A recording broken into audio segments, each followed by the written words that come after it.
Hey guys, tonight we wander down a crooked medieval lane, the kind that twists like overcooked sausage, and stop at a half-timbered cottage with a low stone hearth and the unmistakable scent of something fermenting. Something yeasty, warm, maybe a bit sweaty, comforting, if you're used to it. The door is open. A crooked cat blinks at you from the threshold. And inside, through the steam and straw and clatter, there she is, your local alewife, elbow deep in her wooden mash tub, barefoot and humming off-key. You probably won't survive this century, of course. Between the quality of the river water and your total lack of rights as a non-noble, your odds are squishy. But for tonight, your only responsibility is to observe, and to stay out of the cat's favorite chair. So, before you get comfortable, take a moment to like the video and subscribe, but only if you genuinely enjoy what I do here. And drop a comment below with your location and local time. I love seeing where, and when, you're all listening from. Now dim the lights, maybe turn on a fan for that soft background hum, and let's ease into tonight's journey together. You trudge through the packed dirt threshold, ducking under a low timber beam that's already concussed half the village's shorter husbands. Inside, the alewife's world is equal parts workshop, kitchen, and faintly chaotic animal sanctuary. To your left, a great vat of simmering barley mash. To your right, a low bench with wool drying, and a half-sewn apron that someone, probably the cat, has tried to claim as a bed. Overhead, bundles of dried herbs and suspiciously dusty garlic, hanging like herbal chandeliers from the rafters. The heat is immediate. Not oppressive, but wrapping, like a wool cloak that smells of smoke and wild thyme. The fire beneath the mash pot crackles with a polite menace. It's not going out anytime soon. Here's your mainstream historical fact. In the Middle Ages, brewing was one of the most common trades for women, particularly in small towns. Before large-scale breweries and male guilds took over in later centuries, ale was mostly made in the home, by women, for local sale. It wasn't glamorous, but it paid. And it paid in coin, barter, gossip, and occasional accusations of witchcraft. The alewife wipes her hands on her apron, several times used and rarely washed, and gives you a grin with more wisdom than teeth. She gestures at a second, smaller pot near the hearth. You can stir that one, she says, if your arms are stronger than your face is pretty. That's a compliment.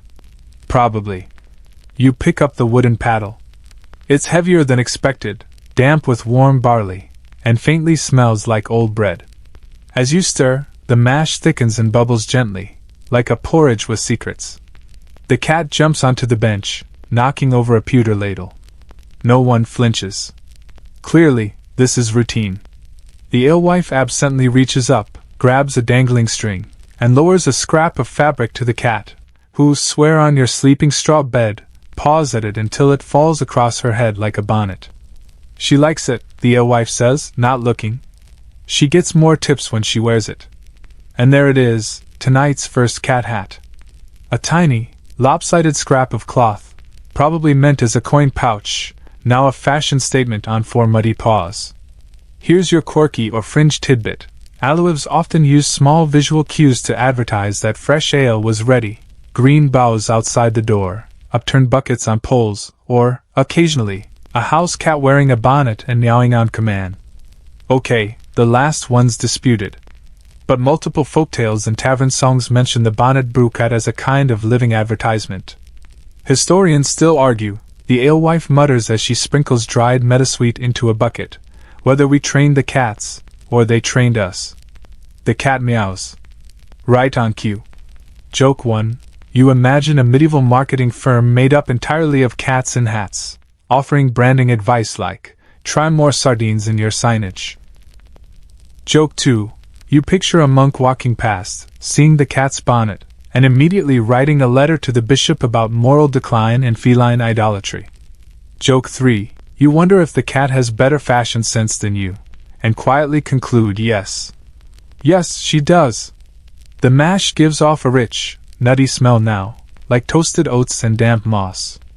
It's oddly comforting. You stir slower, letting the rhythm lull your arms, your breath, your mind.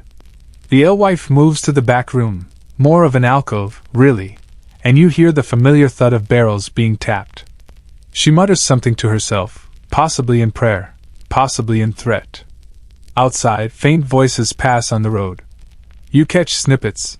"Brew's warm today," someone says. "Better than that watery rot from over the hill." Another voice laughs. "Aye, but they've got better cat hats." You're not even mad. The competition is real. The alewife returns, this time with a small wooden ladle and a slightly conspiratorial look. She dips it into the edge of the bubbling mash, draws up a sip, blows on it once, and hands it to you. It's earthy. A little sour. Surprisingly smooth. And very, very warm. "Not bad," she says. "We'll see if the yeast agrees." The cat flicks her tail. You lean back slightly, your arms gently tired, the fire now more lullaby than furnace. In the alewife's world, there's no start or stop. There's stirring. Waiting. Listening. Stirring again. Life isn't clocked by hours here. It's measured in bubbles, in warmth, in whether the mash hums or sulks. You exhale. Outside, the day continues. But in here? You're part of the brew. The fire crackles on, low and loyal, while the cat adjusts her bonnet like a merchant fussing with her signage. She blinks slowly, as if considering a marketing strategy you'll never understand. Perhaps the angle of the hat matters. Perhaps it needs a feather. Perhaps it just depends on the weather and the gullibility of passing shepherds. The alewife doesn't explain. She merely nudges a second stool toward the hearth with her foot and motions for you to keep stirring. The mash is thickening now, forming a bubbling grainy porridge that smells like someone melted a harvest festival into a pot. This is the part where it either becomes drink, she says, or horse slop. A motivational speech, in its own rustic way. She's already preparing the next step, scooping from a barrel of what looks like damp breadcrumbs, but is, in fact, yesterday's dried malt. You watch as she tosses it in like someone seasoning soup with a handful of wood chips. You stir harder, hoping to impress. Here's your mainstream historical fact.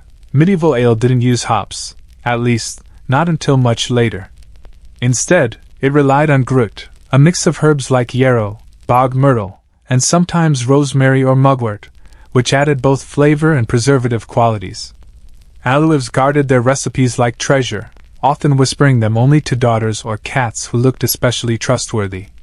You glance toward the windowsill where another cat, this one stripy and smug, perches like a tavern gargoyle. He's hatless, clearly not on shift. The alewife eyes him. That one, she says, has never earned a farthing in his life. You suspect he's fine with that. As the mash simmers, the air grows thick, part steam, part grain, part ancient comfort. You begin to understand how someone could spend a lifetime in this room and not miss much of the outside world. A knock sounds at the door. Not urgent. Just the kind of knock that implies someone wants ale, or gossip, or both. The alewife doesn't flinch. If it's Jory again, tell him we're out of warm mugs. You hesitate. She smirks. Go on. You've got elbows. You open the door. A man stands there with hay in his beard and a lopsided grin. In his hands, a small bunch of wildflowers and a carrot that's been cleaned, but not impressively. Is Meg in? He asks, as if the cat might be taking meetings. Meg, the bonnet brew cat, yawns from her bench. You glance back. The alewife groans. Tell him she's not accepting bribes today. You do. He sighs, leaves the carrot on the step, and trudges off muttering something about ungrateful paws. You return to the pot. The mash is bubbling faster now, occasionally burping small puffs of grainy breath. Here's your quirky tidbit. Alehouses were often the unofficial matchmaking centers of the village. Alewives wielded considerable social influence, not just by selling drink, but by choosing who got the freshest pours, or who might be seated next to whom. A smile from the alewife could hint at romance, or ridicule. And if her cat liked you? Well, that was practically a proposal. Historians still argue, she mutters, pouring water into a jug, whether we brewed to make a living or just to have better control of the village drama. Probably both. Joke 1. You imagine Meg in a full courtship bonnet, complete with lace veil and a dainty little corset. Joke 2.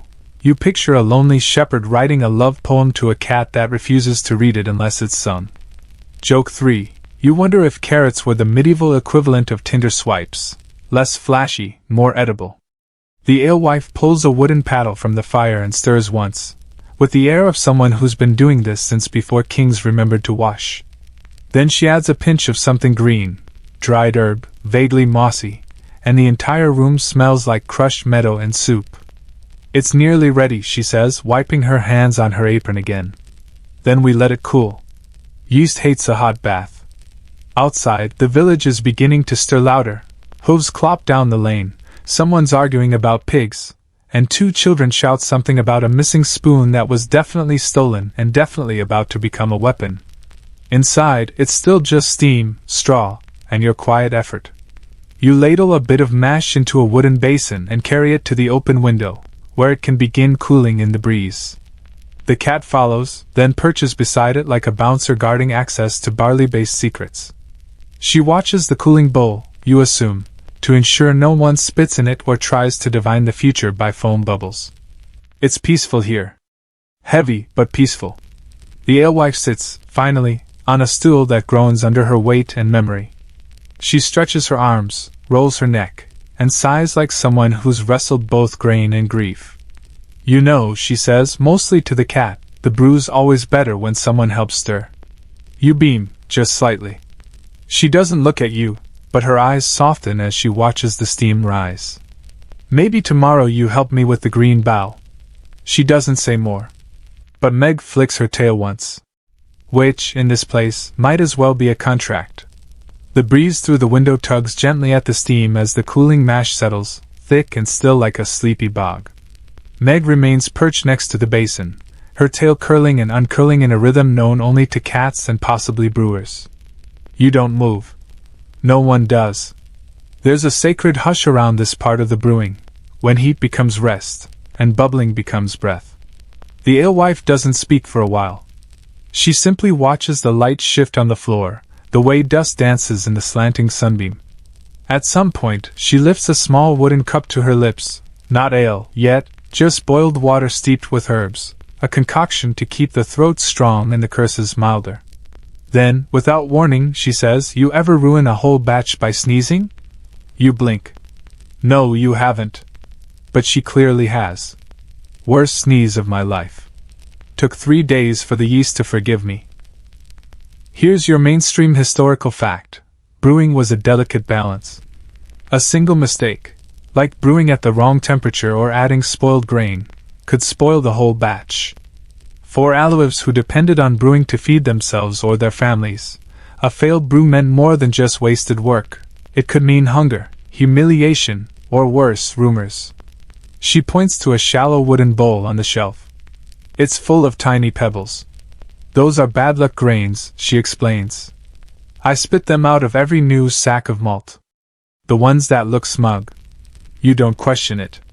The pebbles definitely look like they've been plotting something. Here's your quirky tidbit. Some Alewives practice small superstitions or rituals while brewing, such as talking to their yeast, circling the cauldron with a broom for luck, or burying chicken bones near the mash tub. Whether for control, comfort, or custom, many treated the process as half science, half spell work. Historians still argue, she says as she dips a ladle to test the temperature, whether those rituals were remnants of pagan rites or just bored women making chores magical. Maybe both. Likely both. A sudden shriek from outside interrupts the moment. A young boy barrels past the window, holding a goose under one arm and a wildly spinning wheel of cheese in the other. A woman follows in pursuit, shouting something about curses, goats, and the sanctity of her breakfast. The alewife watches this, sighs, and says, "Wednesdays." You smile. Back inside, the mash is cool enough now. She sprinkles in the yeast, golden and grainy, like bread dust mixed with wishes, and gives it one slow stir. The smell changes instantly. Still grainy, but now tinged with something deeper. Something alive. The yeast begins to work quickly, little bubbles forming on the surface. The brew isn't beer yet, but it's dreaming of it. Joke 1. You imagine the yeast sitting in a tiny meeting room, assigning tasks, All right, you 3 make bubbles, you 4 cause mild burping. Joke 2. You picture an angry yeast union going on strike after being added too soon. Too hot. Too hot. We demand a cooler working environment. Joke 3. You wonder if this is how wizards feel when their potions start swirling without help. The alewife pours the activated mixture into a larger cask, a squat wooden barrel reinforced with iron hoops, and seals it with a waxy cloth. Now, she says, we wait. You glance around. Wait, where? She gestures to a back bench nestled beneath a narrow window. There. If the cat lets you. Meg does not move, which you interpret as royal permission. You ease yourself down beside her. The bench is worn smooth, its wood dipped slightly in the middle like hundreds of ale-laden posteriors have shaped it over time. It's not luxurious, but it's better than a damp stone and a stern bishop. As you settle in, the alewife lights a bundle of dried herbs and lets it smolder beside the sealed cask. Not for flavor, she says. For apologies. I burned the last batch. The yeast remembers. You nod solemnly. You would too. Outside, the sounds of village life waft in, carts clattering, children hollering, distant bells, a cow that seems entirely too dramatic about everything. But here in the brewhouse, time thickens, slows, settles like the foam on a full cup. The alewife returns to her stool. She doesn't pick up any work. Just sits, sips, exhales. And in this lull, this golden, grain-scented moment, you feel something shift. Not in a dramatic, wizard staff way. Just in that quiet way a room begins to feel like shelter. A place you're allowed to exist without being clever. Without being correct. Just warm. And present. Joke 4, whispered only in your mind, you're starting to suspect the cat runs this whole operation. The alewife opens one eye. She does. Meg purrs, but only a little. Enough to agree.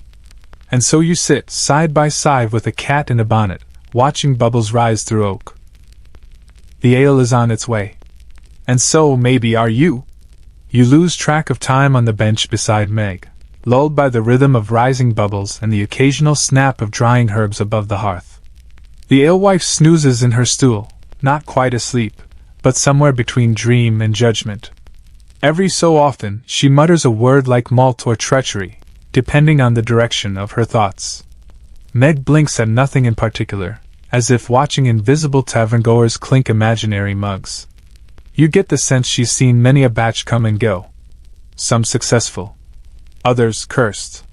The cask now sits at the edge of the hearth, wrapped in a damp cloth to keep the temperature steady.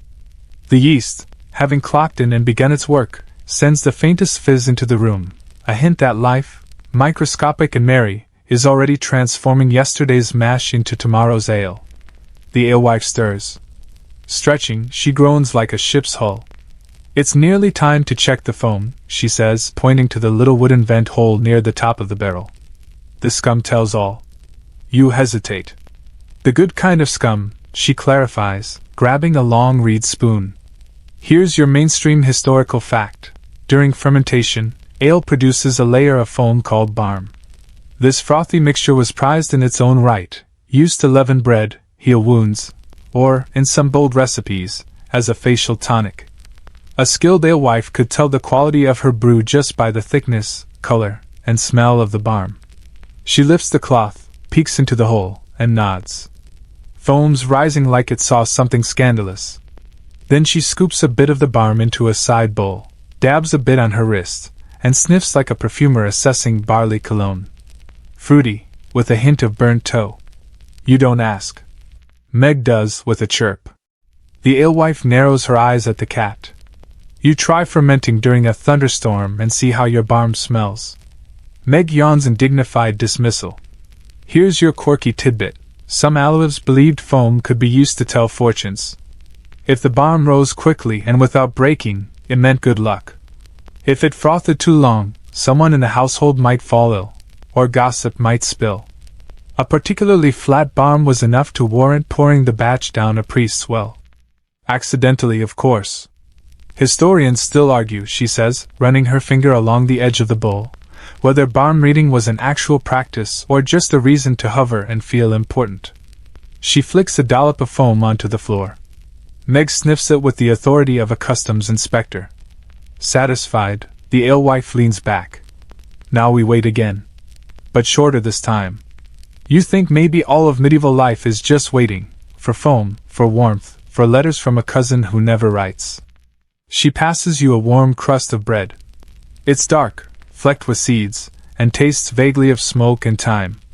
You chew slowly, savoring each bite like a minor miracle. Outside, the day has begun to droop, shadows lengthen, voices stretch, and the village square now smells faintly of stew and whatever root vegetables refuse to be cooked properly. The alewife rises once more. This time, she moves to a small cupboard near the door, one you hadn't noticed. From it, she withdraws a small, round cap, worn velvet, stitched with gold thread, and just the right size for a rather ambitious squirrel. But it's not for a squirrel. Meg's evening hat, she explains, adjusting the straps with the precision of a surgeon. You raise an eyebrow. Evening crowds are pickier, she explains. They tip better if the cat looks judgmental. Meg does not resist the hat. She leans forward to assist, in fact. The result is something between a princess and a retired duchess, equal parts nobility and exasperation. Joke 1. You picture a cat wardrobe with sections labeled mirth, seduction, and rainproof. Joke 2. You imagine a local bard composing sonnets dedicated to Meg's various millinery choices. Joke 3. You wonder if perhaps your own headwear game is lacking and briefly contemplate borrowing one of Meg's tiaras. With Meg properly adorned, the alewife opens the side window. Evening breeze rolls in, mingling the scent of fermenting grain with summer air and a faint hint of goat. Time for the bench, she says. The bench, as it turns out, is not for sitting. It's a plank outside the front door, worn smooth from years of elbows, tankards, and storytelling. She places Meg on the plank with ceremonial solemnity. Meg sits, one paw tucked beneath her, perfectly poised beneath a sprig of green bough tied above the doorframe. Here's your second historical fact. Alehouses didn't use signs as we know them. Instead, they'd hang a green branch, or ale stake, above the door to indicate fresh ale for sale. The tradition was simple, effective, and far more sustainable than neon lights. With the cat in place, and the bough gently rustling, the alewife steps back. Now we let them come. And come they do. Slowly, like deer at dusk, the villagers approach. One by one. A carpenter, dusted in salt powder. A washerwoman, sleeves still damp. An old man with a limp and a suspiciously smug pigeon on his shoulder. They pause at the plank. Bow, nod, offer coins or eggs or riddles in exchange for ale. But only after Meg approves. She doesn't move, doesn't meow, doesn't blink. But apparently, her stillness means acceptance. The alewife begins pouring from a smaller cask, yesterday's batch, just as good, maybe better. She serves with one hand while swatting at flies with the other, never breaking rhythm. You sit near the doorway, out of the way, watching the small, quiet miracle of a neighborhood gathering not for drama or duty, but for drink, for warmth, for the kind of gossip that's more seasoning than sin. As cups are filled and laughter starts low, you realize this is more than just brewing. It's belonging. And in that you are steeped. The crowd outside thickens, not with urgency, but with familiarity. These aren't strangers. They're regulars in this slow theater of suds and steam. They know exactly how close to stand to the plank, how long to linger before offering a joke or complaint, and precisely how to interpret Meg's unblinking stare. It's the kind of community where everyone shares something, be it barley, breath, or that deeply held belief that tonight's ale will be better than yesterday's. The alewife moves with efficiency born from years of repetition.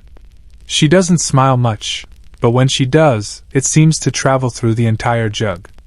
She nods at the carpenter, rolls her eyes at the young scribe, and offers the old man with the pigeon a smaller cup. His hands tremble, and she knows. No need for conversation. Just comfort, measured out in warm wooden tankards. You find yourself watching the whole thing like a play, ale as dialogue, foam as applause. Here's your mainstream historical fact.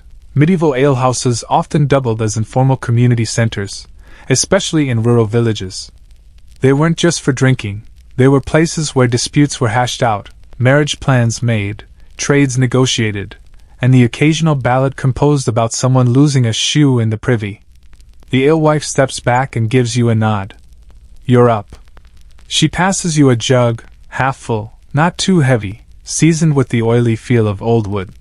You pour slowly at first for the washerwoman who tells you you've got kind eyes and stronger wrists than her cousin. The scribe flirts a little clumsily. The carpenter offers you a slice of dried pear, no explanation. You accept. Meg watches you like an administrator conducting an informal review. You try to pour neatly. Don't spill. Don't overfill. Don't underfill. The alewife doesn't comment, but the lack of commentary is louder than praise. Here's your quirky tidbit. Some alewives use small signs or tokens, painted pebbles, etched bones, or coins with tiny cat paws, to track customers' tabs. In places with low literacy, symbols were everything. One regular might be marked with a sketch of a turnip, another with 3 dots and a triangle. Some customers even brought their own mugs, carved with initials, saints, or suspiciously profane cartoons. You glance at the tankard handed to you by the scribe. It's carved with a fish juggling turnips. You don't ask. Historians still argue, the alewife says, as she trades a mug for a small sack of beans, whether those carvings were just for amusement, or if they served as a secret code, sort of a medieval loyalty program with added fish jokes. She sniffs the sack of beans. Nods. Tucks it onto a shelf already crowded with odd barter, wax, garlic, beeswax figurines, and something that might be a shoe for a goose. More villagers arrive. And you keep pouring. Joke 1. You picture Meg with a ledger, tracking every customer's purchases, behavior, and preferred joke-to-ale ratio. Joke 2. You imagine an alehouse loyalty program offering free drinks after 8 visits, or after making Meg purr, whichever comes first.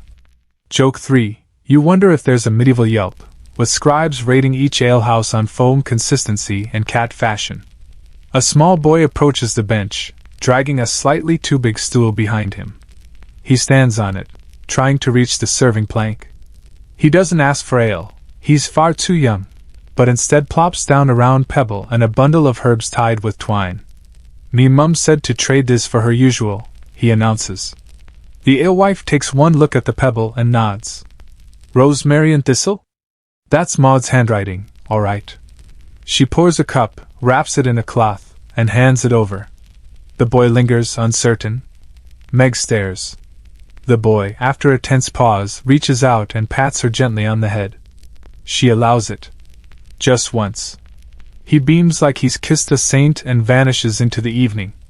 The air is thicker now with the scent of warm grain, crushed herbs, and firewood. Lanterns are lit, flames flickering in clay bowls strung from the eaves. Shadows stretch long over the cobbled lane. The laughter is deeper. The stories are longer. The village exhales. You lean against the doorframe, tankard in hand, watching the slow symphony of evening unfold. The alewife exhales and joins you, elbows on the frame. They'll be here until the jug's empty, she says, not unhappily. Or until Meg says we're done. You nod. She nudges you with one elbow. You're not bad at this. You ever consider apprenticing with a cat? You blink. She chuckles. I'll take that as a yes.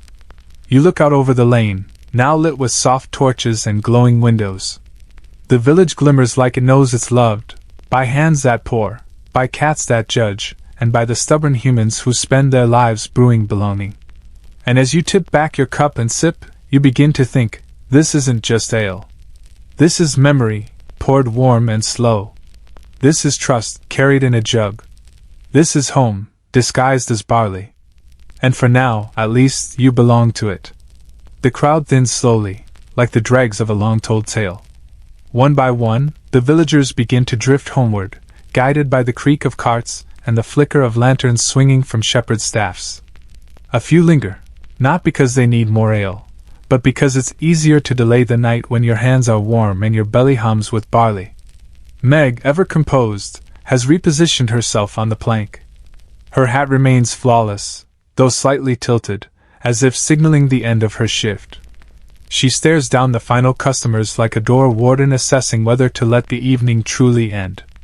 The alewife wipes her hands on a damp cloth, surveys the mugs scattered across the serving board, and begins stacking them like someone who's done this 1,000 times and expects to do it 1,000 more.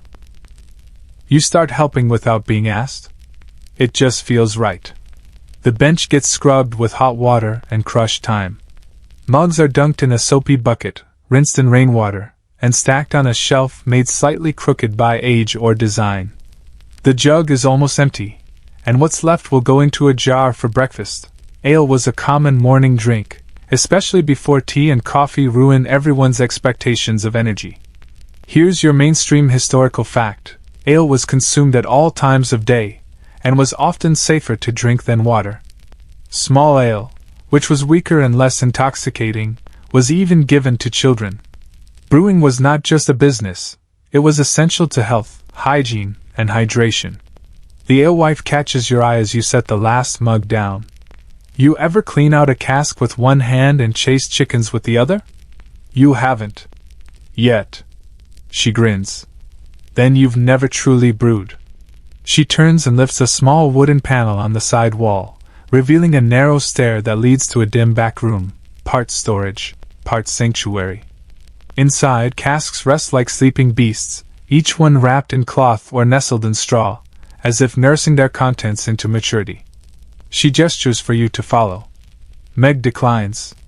She has conquered the plank and now rests like a lioness after a successful PR campaign. You duck through the doorway and feel the shift, cooler air, softer light. The room smells of dry oak, quiet yeast, and secrets. Some of the casks are labeled with paint, others are marked only with symbols. A spiral. A leaf.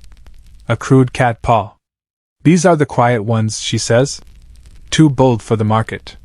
Too clever for the tavern. But they age well.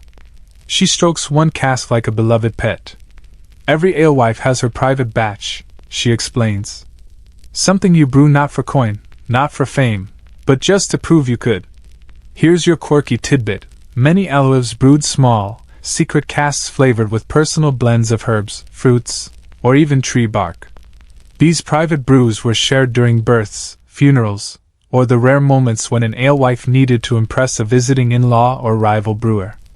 Historians still argue, she says, pulling back a cloth to reveal a dark glass bottle, whether these hidden brews were acts of artistry or rebellion. But I say, why not both? She hands you a cup. Pours a tiny splash. You sip.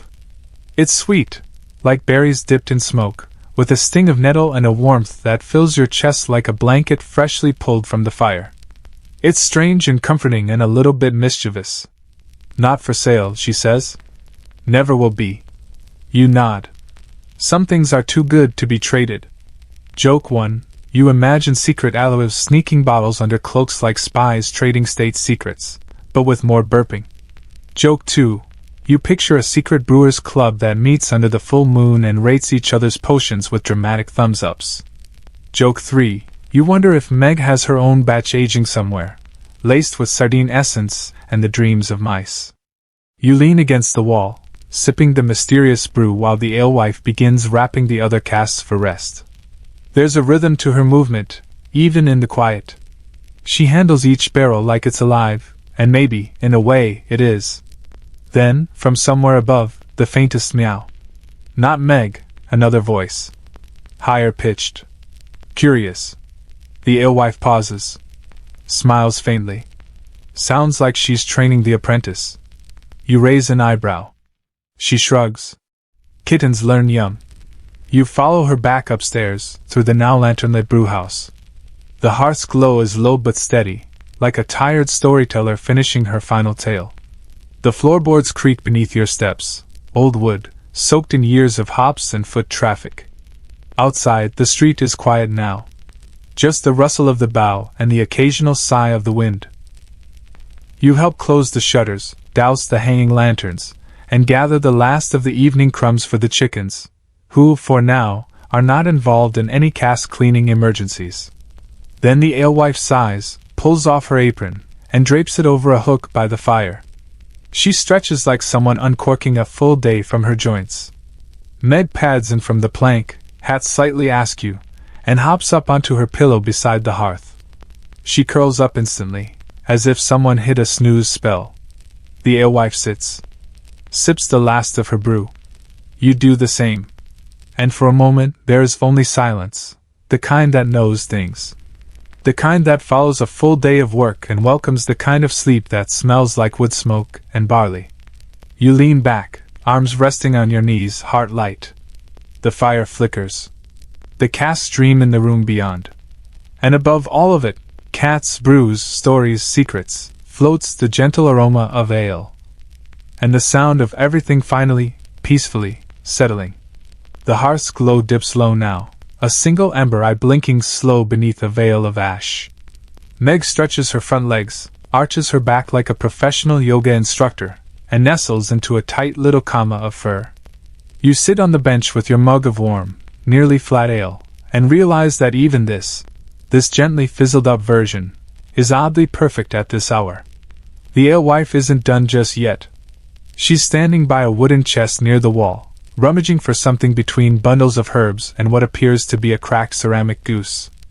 After a moment of soft muttering and a brief argument with a piece of twine, she returns with a curious object, a bundle of woven reeds, shaped into a makeshift crown and studded with cat hair, barley husks, and a single, jingly bell. Meg blinks up at it. There is judgment in her eyes. Deep judgment. And also recognition. Time for the morning draw, the alewife says simply. You watch as she sets the object down before Meg, who, without hesitation, gives it one slow tap with her paw. Right, the alewife mutters, now turning to face you. That means we brew the wheat-heavy one tomorrow. Not the elderflower. You raise an eyebrow. She nods. The cat knows. Always has. Here's your mainstream historical fact. While we might chuckle at cats predicting the weather or choosing brews, animals really did play everyday roles in medieval households. Cats were welcomed, sometimes worshipped, sometimes feared, for their ability to keep vermin out of grain stores and kitchens. Some households, especially those with superstitious leanings, also believed animals could sense illness, detect spirits, or, in some cases, signal good fortune. Meg, having done her job, resumes loaf form. The alewife, satisfied, hangs the reed bundle on a nail by the hearth. We don't question the system, she adds. You nod in agreement. Clearly, this is a deeply ancient and legally binding ritual. Here's your quirky tidbit. A few surviving medieval folk charms involve asking questions aloud and waiting for an animal to react. Dogs, cats, and even geese were used for yes or no signs. If a cat licked its paw after your question, it meant yes. If it walked away, that meant no.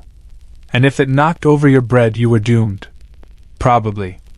Historians still argue, she says as she tightens the shutters against the evening wind, whether those rituals were rooted in pagan customs, or just very bored people trying to make decisions.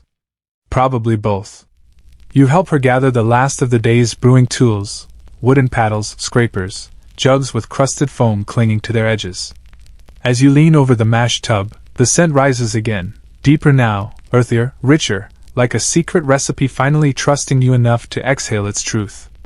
She dips her fingers into a small jar of lard and begins rubbing it along the rim of the casks. Prevents cracking, she explains, and keeps the spirits from drinking off the top. You can't quite tell if she's joking. You don't ask. Joke 1. You imagine a ghostly monk hovering over a barrel, sneaking phantom sips and muttering, "Ah, better than the communion wine." Joke 2. You picture a network of ghost ale connoisseurs who rank brewhouses based on the spiritual viscosity of the foam. Joke 3. You start to suspect Meg isn't keeping mice away, she's keeping ghosts in line. You carry the scraped paddle to the sink and scrub it with hot water and sage. The alewife joins you, rinsing ladles while humming a tune with no clear melody but a rhythm like stirring. Stirring. Always stirring. Used to be 3 of us, she says after a moment. My aunt. Her daughter. And me. She sets a ladle down gently. They're gone now. One married, one buried. And I've got Meg. And Barley. There's no sorrow in it. Just a worn honesty. Like a patch in a cloak, not meant to impress but to last. You glance at Meg, who snores quietly, tail twitching in a dream. She prefers it this way, the alewife says with a soft grin. Fewer people, more headwear. You dry the last cup and place it on the shelf. The room is quieter now, heavy with clean tools and a satisfied hearth. Then, as if remembering something important, she heads back to the chest. This time, she pulls out a tightly rolled cloth scroll. She lays it flat on the bench and gestures for you to sit beside her. Drawn in rough ink are small illustrations, brewing steps, herbs, little notes in looping script. Among them, a sketch of Meg wearing what looks like a bishop's mitre. She wears that on feast days, the alewife says. It's ceremonial. You look closer. The next page shows symbols you don't recognize. Maybe old recipes. Maybe just doodles. One looks suspiciously like a hop flower punching a grape. Not all Alewives wrote things down, she says, tapping the page. But I like to remember how the mash smelled in summer. Or how the foam rose higher during storms. You nod. These are not just recipes. They are memories, preserved in barley ink. As she rolls the cloth back up, she pauses and looks at you. You could add something. If you like. You hesitate. But then you draw a tiny spoon. Just a spoon. Nothing fancy. But maybe, just maybe, it will be there tomorrow. And the day after. And maybe Meg will approve. The alewife tucks the scroll away and stands. That's enough for today, she says, and you realize she doesn't just mean brewing. You help her bank the fire, pushing coals to one side, covering them in ash like tucking in a sleeping baby. Then she motions to the bench near the hearth. If you're staying, that's the warmest spot. Unless the cat decides otherwise. Meg, from her pillow, gives you a slow blink. Permission granted. You lie back against the wood, warmth curling up your spine, barley sweet air in your nose, and the soft sound of paws padding into a deeper corner of the brewhouse. Outside, the village sleeps. Inside, so do you. You wake slowly, not to the shriek of a rooster or a church bell, but to the gentle sound of scratching, somewhere nearby, rhythmic, insistent, as if the wall itself were being gently combed. It takes a moment for your mind to settle back into the shape of the brewhouse, the heavy scent of barley mash still lingering like a warm blanket tossed across your chest. The hearth is cold now, just a pile of sleepy embers under a soot-blackened arch. Meg is gone from her pillow. But the hat remains. A new one. Purple, felted, possibly stolen from a puppet. You sit up, joints mildly annoyed by the wooden bench, and glance around. Light is beginning to slant in from the shutters, soft, watery morning sun that hasn't yet decided what sort of day it wants to be. Then the scratching again. It's coming from the back room. The cellar. The place where barrels slept like secret beasts. You creep over, push the curtain aside, and find the alewife already hard at work, barefoot, hair wild, humming what might be an old ballad about turnips. She's scrubbing the casks with a wire brush, working in circles like a monk polishing sacred scrolls. Morning, she says without looking up. The barrels never wait. You blink sleep from your eyes and step into the room. It's cooler here, damp stone underfoot, and the low hum of yeast still very much alive in the air. She hands you a rag. Time to earn your crust again. You accept it, somewhat less reluctantly than expected. Here's your mainstream historical fact. Most medieval brewing casks were reused again and again, requiring regular cleaning and sealing. Brewers had to be meticulous, not just to avoid sour ale, but to prevent contamination from wild yeast, mold, or, in rare cases, the ghost of a previous brew that refused to be forgotten. You scrub. She scrubs. Meg appears in the doorway like a very small supervisor who does not approve of your posture. The alewife snorts. She's judging your grip. Meg blinks slowly. The barrel you're working on bears a faint inscription, a circle around a 5-pointed star, and beneath that, a small paw print. Carved delicately, but clearly on purpose. What's this one? You ask. The alewife pauses, leans over, and traces the marking. Ah, she says, voice dipping lower. That's the luck one. You wait. She stands slowly. Wipes her hands. It was brewed the year the bridge flooded. Most of the village was waist deep in goose water. But this batch survived. Never spoiled. Never soured. Not even a mouse dared chew the grain. She taps the barrel. Best thing I ever tasted. Didn't sell a drop. We drank it on the roof, watching the goats float by on barrels. Here's your quirky tidbit. Stories of blessed brews pop up in various medieval regions. Batches that aged beyond expectation, healed sick villagers, or even supposedly warded off plague. Whether true or simply pub-born poetry, these brews were sometimes honored with special markings, prayers, or a pinch of the barm saved in a cloth to keep under a pillow. Historians still argue, the alewife mutters, returning to her scrubbing, whether those brews were just lucky, or whether we finally measured with our hearts instead of our hands. You run your fingers along the grain of the cask. It feels ordinary. And yet, joke 1, you imagine the ale itself developing sentience and refusing to spoil out of pure spite. Joke 2, you picture goats rafting past in little ale barrels, raising tiny cups and offering critiques. Joke 3, you briefly wonder if the luck one is actually Meg's doing. Perhaps she blessed it with a single sneeze. The morning progresses in quiet work and comfortable silence. The barrels gleam under your care, each one a little story, a little monument to nights poured and mornings survived. Eventually, the alewife stands and stretches. That'll do. Time to grind. She gestures toward the grain sacks stacked in the corner like sleepy giants. Each one is stitched with a mark, crosses, dots, swirls, possibly drawn by someone halfway through a nap.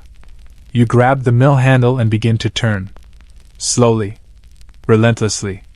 The grindstone groans, then purrs, then finds its pace. Barley becomes powder. And powder becomes promise. Keep it steady, she says. Like you're trying to impress a bishop without speaking Latin. You do your best. She begins sorting through herbs. Yarrow, rosemary, juniper berries. She sniffs each bunch, occasionally muttering things like too arrogant, or smells like a tavern mistake. She selects a bundle of dried lavender and a pinch of coriander. Today's flavor, she declares. Subtle. Whispery. But might kick like a mule after 2 mugs. You ask if she's ever used fruit. Once, she says. A single plum. It exploded. You decide not to press the issue. The grain piles into the wooden bowl, warm from the effort. The air smells like roasted breakfast and long-forgotten fields. Meg hops onto the windowsill. From her posture, you suspect she approves of your grinding, if only barely. Outside, the village begins to stir. A cart creaks. A cockerel crows half-heartedly. A baker somewhere curses a loaf that's risen sideways. But inside the brewhouse, all is rhythm. Stone on grain. Herb on air. Cat on sill. And you here now, spinning a stone that presses yesterday into tomorrow. The alewife looks up. You're learning, she says. And you believe her. Grinding becomes a kind of meditation. After a while, you stop thinking about the turning of the wheel, and the wheel starts turning you. Stone scrapes against grain with the kind of rhythm that would put a bard to sleep mid-song. The dust drifts upward in lazy swirls, fine, golden, and clinging to your sleeves like ancient pollen. You smell like bread before it exists, which, in this brewhouse, is probably a compliment. The alewife nods in approval as she stirs her herbs in a clay bowl, pinching a sprig here, crushing a few seeds there, humming softly all the while. You wonder whether she's following a recipe or just letting the cat whisper suggestions. Meg, meanwhile, has not moved from her windowsill perch, though her eyes now track a fly that dares to flirt with the edge of the grain sack. She doesn't pounce. Not yet. She's storing the grudge for later. You ask the alewife how many batches she's made in her life. She shrugs, adding a twist of dried lemon rind to the herb mix. Enough to forget how many. Not enough to stop learning. Here's your mainstream historical fact. Brewing was often passed down through generations, usually from mother to daughter. Some women kept oral traditions alive for centuries, with specific brews reserved for feast days, solstices, and important life events. Brewing wasn't just a chore, it was a legacy. You finish grinding and brush the floury remains into a basin. It's warm to the touch, still breathing a little from the motion. The alewife pours in warm water, stirring with her hand like a painter mixing color. Meg meows once, quietly, almost to herself. The alewife tilts her head. Ah, good point. She tosses in a pinch of something red, hibiscus, maybe. Or dried beetroot. This batch is for the midsummer market, she explains. Needs a little drama. You think about what drama tastes like, and decide hibiscus probably fits. Here's your quirky tidbit. Some medieval alewives colored their alesh using berries, flowers, and sometimes iron nails. A vivid hue could help a batch stand out at festivals, especially if the taste wasn't spectacular. A flashy ale might still be bought, sung about, or used in rituals, even if it was more pretty than potable. Historians still argue, she says as she begins stirring the steeping mash, whether the colorful alesh were invented to impress the nobles or to keep children from sneaking too many sips. Possibly both. Or maybe to upstage a rival alewife who once claimed rose petal ale was the drink of angels. The brewing resumes. Fire is stoked. Mash thickens. You stir clockwise, then counterclockwise as instructed. Keeps the grains humble, she says, only half joking. Joke 1. You imagine a grain of barley developing an ego mid-batch and refusing to dissolve. Joke 2. You picture two alewives arguing in a field over who has the sassiest hops. Joke 3. You envision a future where competitive brewing becomes a full-contact sport. Alewives and aprons tackling each other over spice racks. The steam rises again, curling like script on old parchment. The scent changes subtly with each added ingredient. Coriander warmth, lavender calm, and now a sharp citrusy whisper that lingers behind your eyes. You ladle the bubbling mash into the cooling basin, just as you did yesterday. Meg pads over to supervise. You wonder if she remembers every batch. She probably does. The alewife places a cloth over the bowl. We wait again. Never rush a brew unless you want to be mocked by ghosts. You're not entirely sure whether she's referring to actual ghosts or fellow brewers. Either way, you nod solemnly. To pass the time, she brings out a small wooden board scratched with lines. A game. Pebbles serve as pieces, and the rules seem to involve moving them in patterns you don't quite grasp. Your turn, she says, sliding a pebble toward you. You play badly. She wins without trying. Meg wins more by simply knocking a piece off the board and declaring the match hers. After a few rounds, the mash is cool enough. She lifts the cloth, stirs in the yeast, and says, "Now we sing." You blink. Sing? She hums low, then begins a quiet chant, not in Latin, not in any language you know. Just syllables and sighs and vowels, stretching like honey. It's more lullaby than song, more breath than tune. You follow, mimicking softly. The mash doesn't change visibly, but the air feels warmer. Like the yeast is listening. Here's another mainstream fact. Singing to ale wasn't unheard of. Some alewives believed it helped the yeast behave, while others simply liked having something to do during the waiting hours. Brewing songs were passed down just like recipes, full of strange refrains, odd rhymes, and occasional curses directed at the neighbor's goat. You trail off, feeling sleepy again. The warmth of the room, the rhythm of the day, the scent of barley and flour and flame, it's all settling in your bones like silt. The alewife pours the fresh brew into its barrel, seals it, and writes something on the lid with chalk. A symbol, a date, and a word, boldness. Let's hope it earns the name, she says, stretching her back. You glance toward the plank by the front door. The bough has been changed, now a fresh-cut branch of something leafy and silver. Meg perches beneath it again, wearing a new hat. This one has a sprig of lavender tucked behind one ear. Evening is still a while away. But you get the feeling the ale is already calling to those who know where to look for comfort. You lean on the doorframe, tankard in hand, steam rising from the lip. Meg blinks in slow approval. Somewhere down the lane, You hear a laugh, a familiar one. You think, this is becoming a rhythm. You think, this might be a home. By the time the sun hovers lazily above the thatched rooftops, the brewhouse is awash in amber light. It glints off the copper ladles, dances through the curling steam of a fresh boil, and dapples the floorboards where Meg lies sprawled like a puddle of royalty. Her hat today, a triangular number with what appears to be a feather from someone else's very expensive pillow, is slightly askew. Whether that's on purpose or the result of a noble cat brawl earlier, no one dares ask. You're back at the grain sacks, this time selecting the mix for tomorrow's brew. The alewife hands you a short wooden stick, her measuring rod, and tells you to listen to your elbow. You're not sure what that means, but you do your best. This one's for the midday crew, she explains, gesturing vaguely toward the village square. They want something bright, talkative, but not so strong they forget their own house keys. You measure out the grain.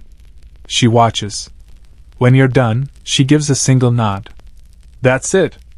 No praise, no correction. Just a nod heavy with millennia of women who brewed beer before breakfast and silenced critics with a tankard to the chin. Here's your mainstream historical fact. Alewives often brewed different styles depending on time of day or customer.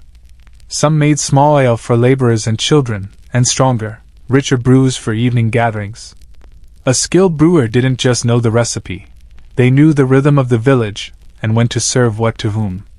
Meg hops onto the counter, and begins kneading a cloth pouch full of dried hops, as if tenderizing it with affection and just a hint of feline judgment.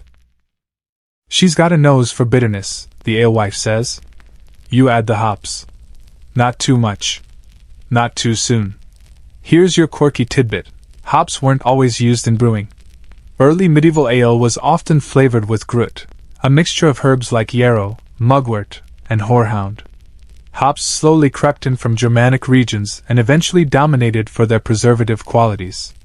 Some traditionalists resisted the shift, insisting that hops made ale taste like despair. Historians still argue, the alewife mutters as she grinds a pinch of mugwort between her fingers, whether the transition to hops was for shelf life, taste, or because someone lost a bet with a Bavarian monk. You stir the pot as she sprinkles in her signature herb blend, equal parts botanical alchemy and superstition. The scent changes again. Brighter. Almost cheerful, like sunlight trapped in liquid form. Meg gives a single sneeze, which is either a curse or a blessing, depending on whether her tail twitches afterward. It does. Twice. Blessing confirmed. The alewife turns to you. Time to haul out the good mugs. You know by now what that means. Polished wood, silver trim, the one with the slightly erotic mermaid carved into the base. These mugs are for the high-spirited crowd, the lute players, the sheep whisperers, the neighbor who speaks entirely in riddles. You set them on the bench outside, arranging them with just enough casual flair that it doesn't look like you spent 10 minutes debating mug placement. Meg supervises, adding one into a more symmetrical position. By late afternoon, the usual suspects begin to appear. The beekeeper, still wearing his veil. The midwife with hands that smell faintly of anise and truth. The bard with a new lute and the same 5 chords. They settle near the plank, offering coins, gossip, or stories in trade. You pour their drinks. The alewife smiles faintly as she moves among them, handing out mugs and knowing glances.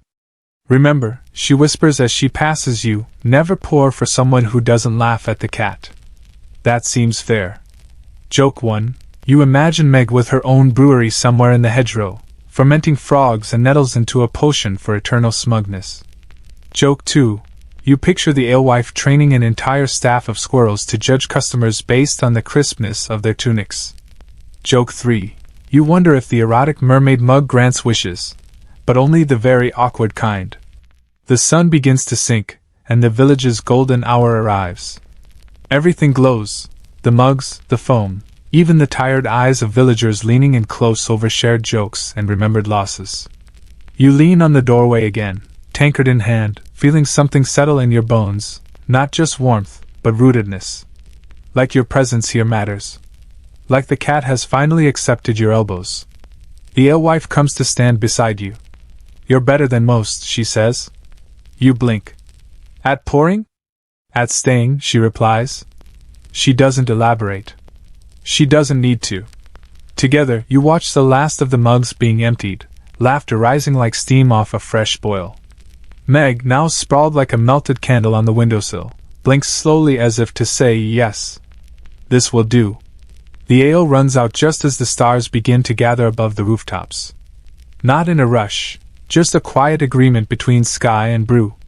You begin cleaning the mugs, now warm from use, each one telling a story in smudges and fingerprints. The alewife hums the same tuneless tune she used while brewing earlier. It's not just a melody now. It's a rhythm. One you're beginning to know by heart. The mugs clink softly as you rinse them in the bucket, then set them upside down on the drying shelf. You've learned by now which ones dry best in which order, how the curved handle on the bard's mug fits neatly next to the flat-bottomed tankard of the butcher. This tiny geometry of ale feels almost sacred now, like placing relics back in their shrine.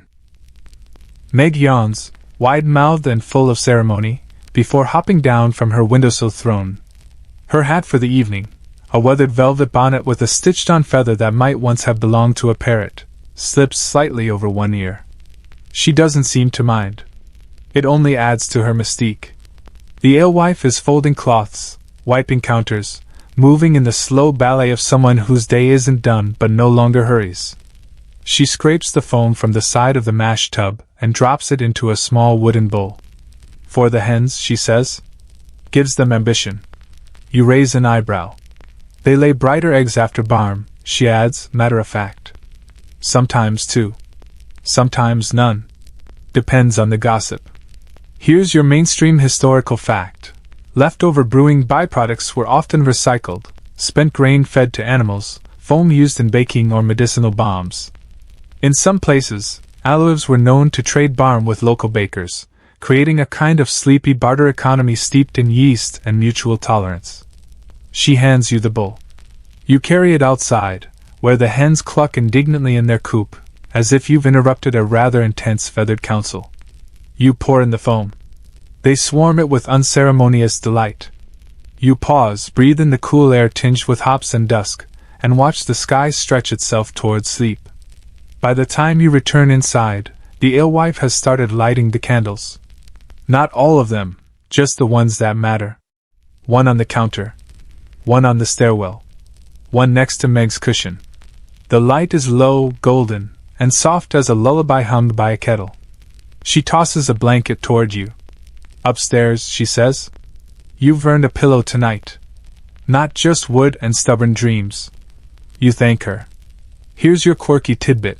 Many alewives lived above their brew houses in small lofts or garret spaces, accessible by steep, creaky stairs and always smelling faintly of barley. These sleeping quarters were basic: straw mattresses, a wash basin, maybe a single chest, but they offered quiet and elevation, a way to be close to both your brew and your cat. You climb the stairs. Each one creaks in a specific tone. By the third step, you've started composing a song. The room above is exactly what you imagined: beams overhead, a small square window, a bed of straw and wool, and shelves of odds and ends, dried orange slices, bundles of thyme, a dusty bottle labeled for Mondays only. Meg pads in after you, curls up in the corner like a judgmental comma, and promptly begins grooming her shoulder like it owes her money. You settle onto the straw bed, which is far softer than it has any right to be. The blanket smells like firewood and dried lavender. You let yourself sink, let the weight of the day melt off like foam from a fresh pour. Then, downstairs, a knock. Not a hard one. Not urgent. Just expectant. You hear the alewife open the door. Ah, she says. You again. You strain to listen. A low voice responds. Male. Hesitant. Just a quick cup, he says. And news. News. That word curls around the rafters like smoke. You hear a mug placed on the counter. Ale poured. A chair creaking. Then quiet conversation, too soft to decipher. Meg's ears flick, but she doesn't move. Joke 1. You imagine the village has a secret messenger who only delivers gossip if bribed with ale and pickled eggs. Joke 2. You picture a black market scroll service run entirely out of brewhouses and staffed by cats.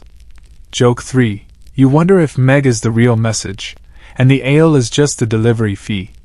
You drift a little, eyes half closed, senses dulled by warmth and the rhythmic creak of voices below. You catch fragments. The bishop's reevaluating licenses. Someone's brewing out of a shed near the graveyard. You still using lavender in your morning batch? Then laughter. Not loud. Not cruel. Just shared. Like old shoes that still fit. You exhale. Whatever the news, it doesn't seem dire. At least not tonight. Here's your historians still argue line. Historians still argue whether medieval alehouses served as news hubs out of necessity, or simply by coincidence. Places where the brewing was good and the ears were open.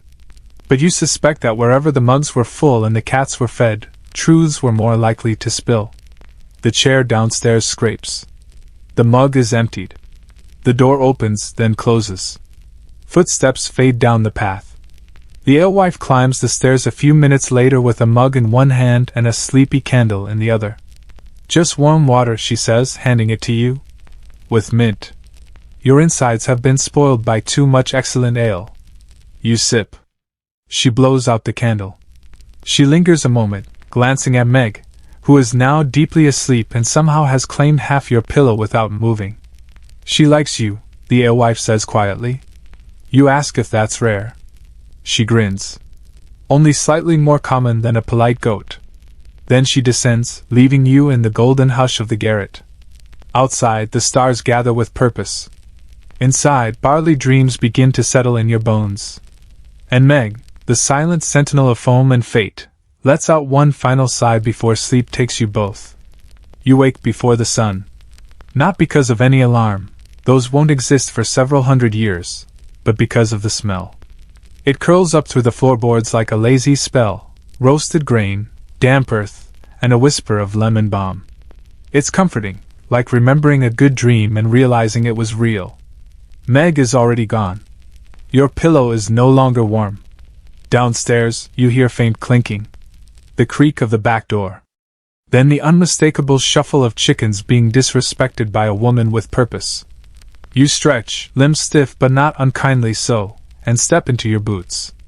The floor is cool, and the air tastes like the pause before a hymn. A pause filled with possibility and yeast. When you descend, you find the alewife outside, barefoot in the dew, holding a wooden spoon like a scepter. She's checking the garden, parsley, sage, mint, and something purple you still don't trust. The hens mutter their complaints, and she mutters right back. Early herbs, she calls to you. Taste cleaner. Less opinionated. You nod, though you're not certain how opinionated a late mint leaf might be. She picks a handful and tosses them into a bowl balanced on the windowsill. Steep those for the noon batch. Just a hint, like a compliment whispered by someone who doesn't like you. Here's your mainstream historical fact. Medieval brewers often grew their own herbs, relying on gardens for flavoring, healing tonics, and protective charms. Some alewives maintained small apothecaries alongside their brewing gear. After all, both trades used the same ingredients. What healed a cough might also liven up a batch. You pluck a few more sprigs, trying to mimic her confident snips. The mint is fragrant, the sage velvety. Meg prowls between the rows like she owns the dirt, which, to be fair, she probably does. Back inside, the morning brew is already warming on the hearth. You stir it slowly, letting the rhythm settle back into your bones. The alewife hums a tune with no clear melody again, probably the same one she uses to tell ghosts they're not welcome before breakfast. She sets down a clay pot, uncorks it, and offers it to you. Sniff this. You do. It's sour and sweet and a little like something that might argue with your insides. Sourdough starter, she says. We're baking. You raise an eyebrow. Baking? Bread's a brew too, she explains. Just one that got distracted. Here's your quirky tidbit. In many medieval households, brewing and baking were intertwined. Barm, the foamy yeast from ale, was used to leaven bread, and some villages even required bakers to buy their yeast from licensed brewers. It was yeast diplomacy. The rise and fall of your dough depended on your brewer's mood. You mix the flour and barm as instructed, kneading with the heel of your palm. The dough resists at first, then slowly gives in, stretching like a sleepy cat after a nap. Meg watches, tail swishing with either approval or vague threats. The alewife grins. She prefers sour loaves. Sweeter ones upset her sensibilities. You shape the dough into rough rounds and set them to rise near the warm hearth, covered with cloths embroidered with what might be dancing radishes. Then comes the knock. Not the kind you expected this early, no slow tap, no hesitant rhythm. It's brisk. Businesslike. Someone who thinks time is a coin, not a stew. The alewife dries her hands and opens the door. A man stands there in a robe that's seen too much starch and not enough joy.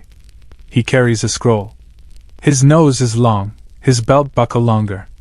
Notice of inspection, he says. The alewife doesn't blink. You want a drink? He frowns. Not while I'm working. Then I'll try not to pity you, she replies, stepping aside. He walks in, eyes roving like a goat at a market.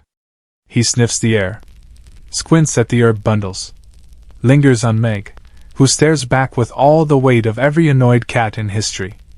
I'll need to see your measuring rod, he says. She hands it over.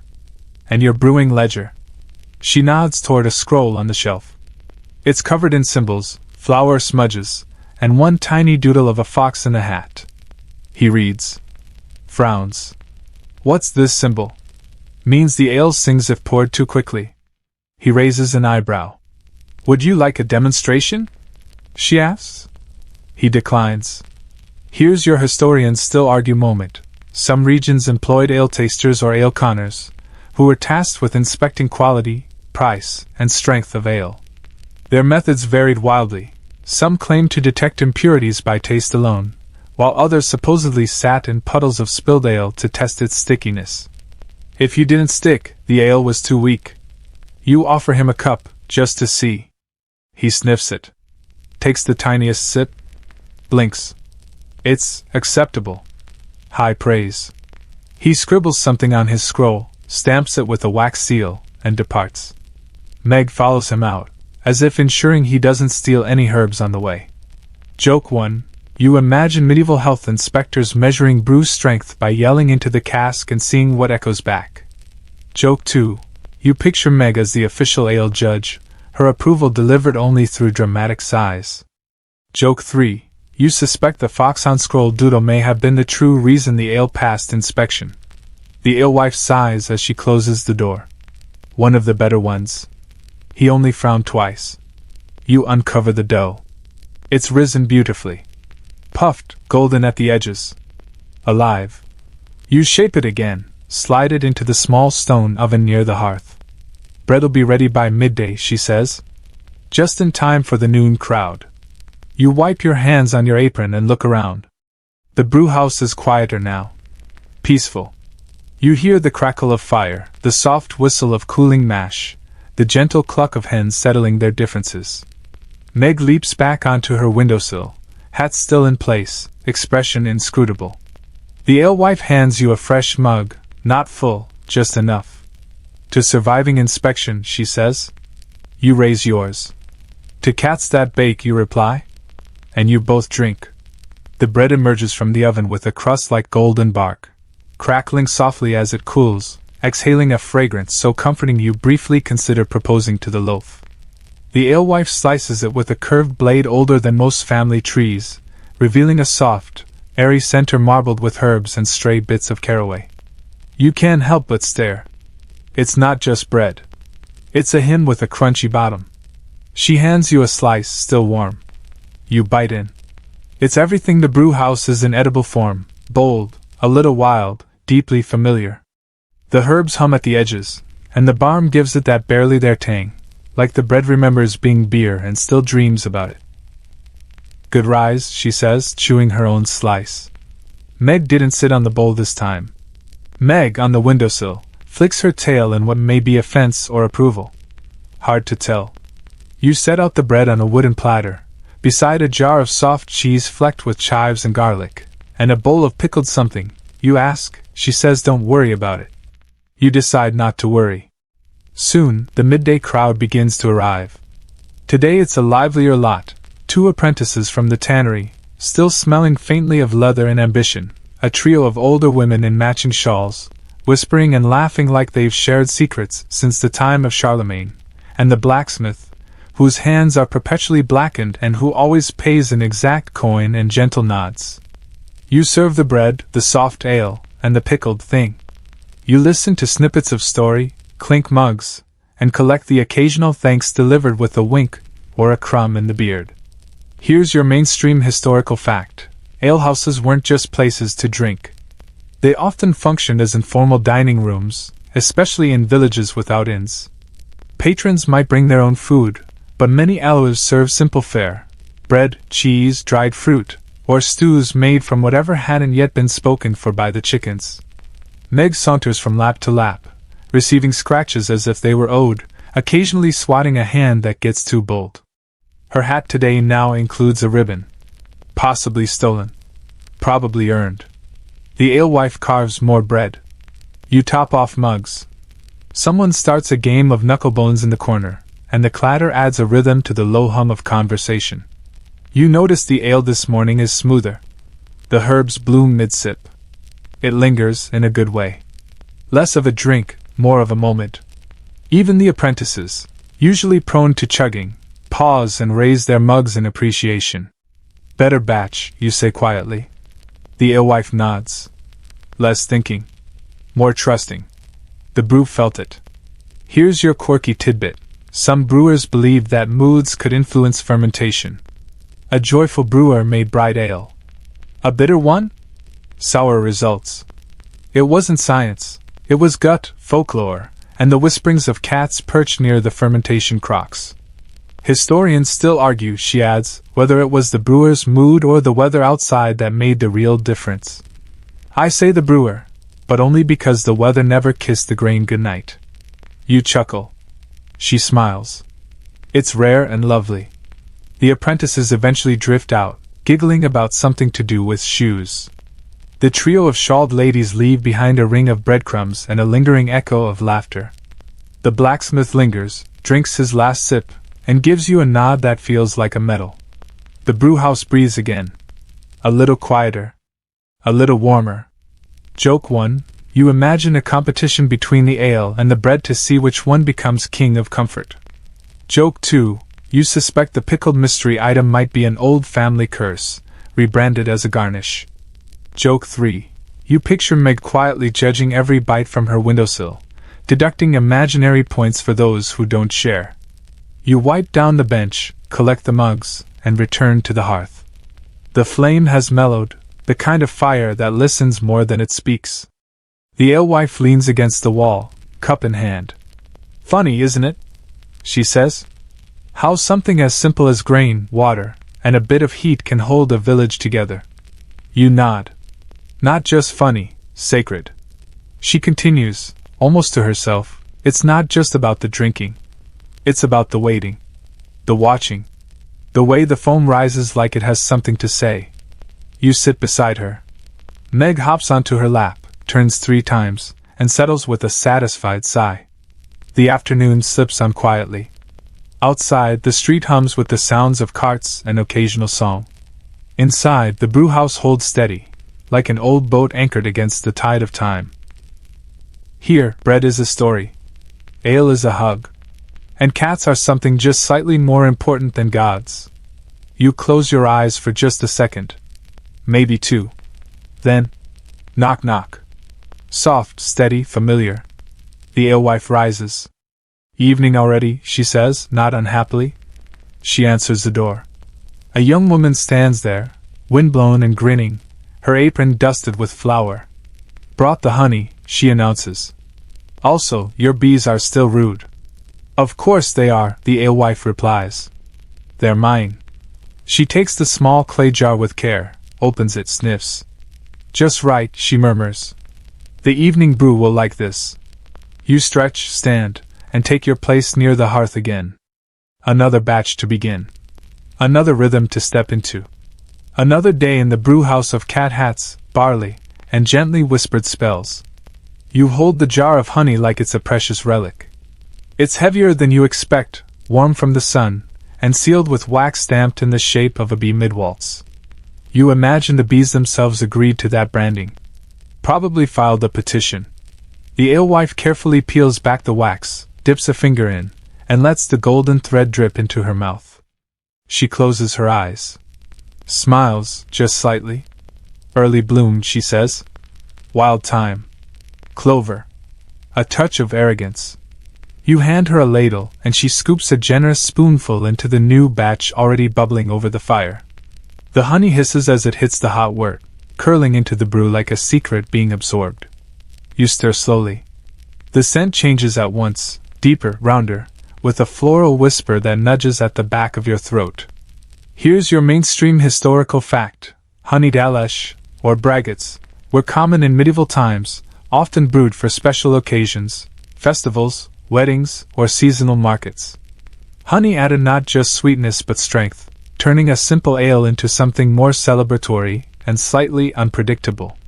The alewife hums her brewing chant again.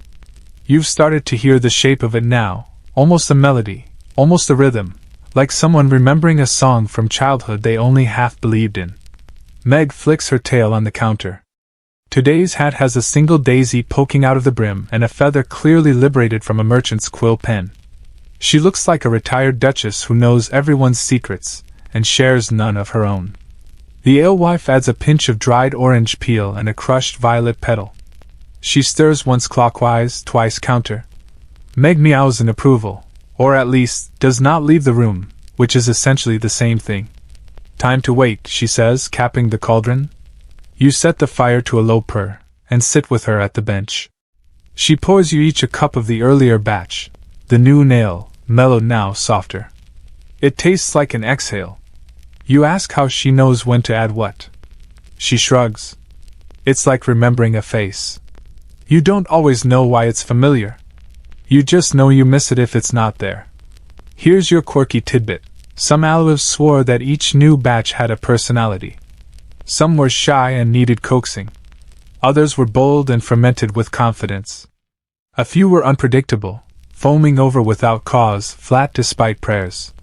They sometimes left offerings to soothe unruly brews, bread crumbs, silver buttons, or in rare cases, a single hair from a beloved cat. Historians still argue, the alewife says, whether those offerings were real or just storytelling excuses for bad fermentation. But I say if a cat's hair calms the brew, it's not for me to question the method. You sip. The door creaks open, not from a knock this time, but from someone very sure they're welcome. It's the shepherd, young, wind-chapped, with straw in his beard and 2 lambs following him like gossip. He raises a hand in greeting, then produces a small bundle from his coat. For you, he says, placing it on the counter. It's a cheese. Round, waxed, and gently humming its presence. The alewife sniffs it, smiles. Perfect. She hands him a mug. He drinks, sighs, and sits beside the hearth with the lambs curled at his feet. Soon more villagers trickle in.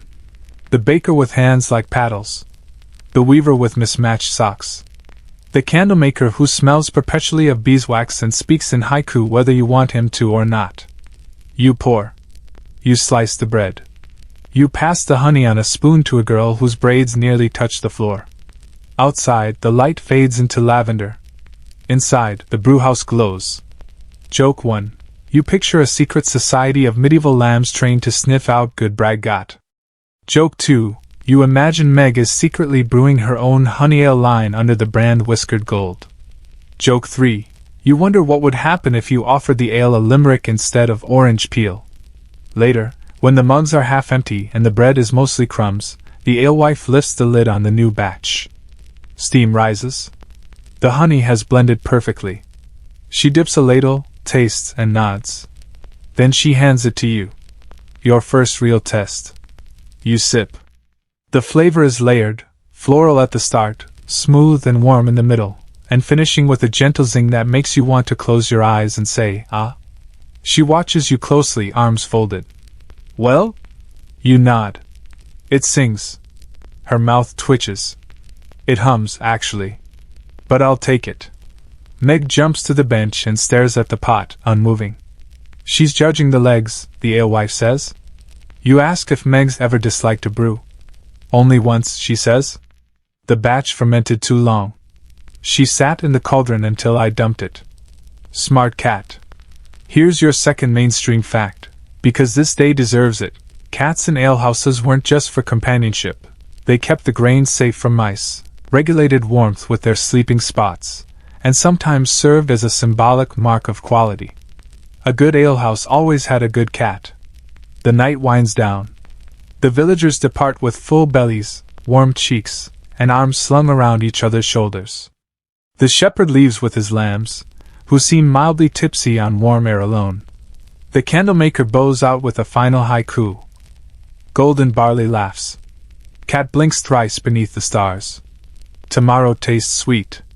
The alewife raises an eyebrow. That one wasn't terrible. Meg yawns. The door closes.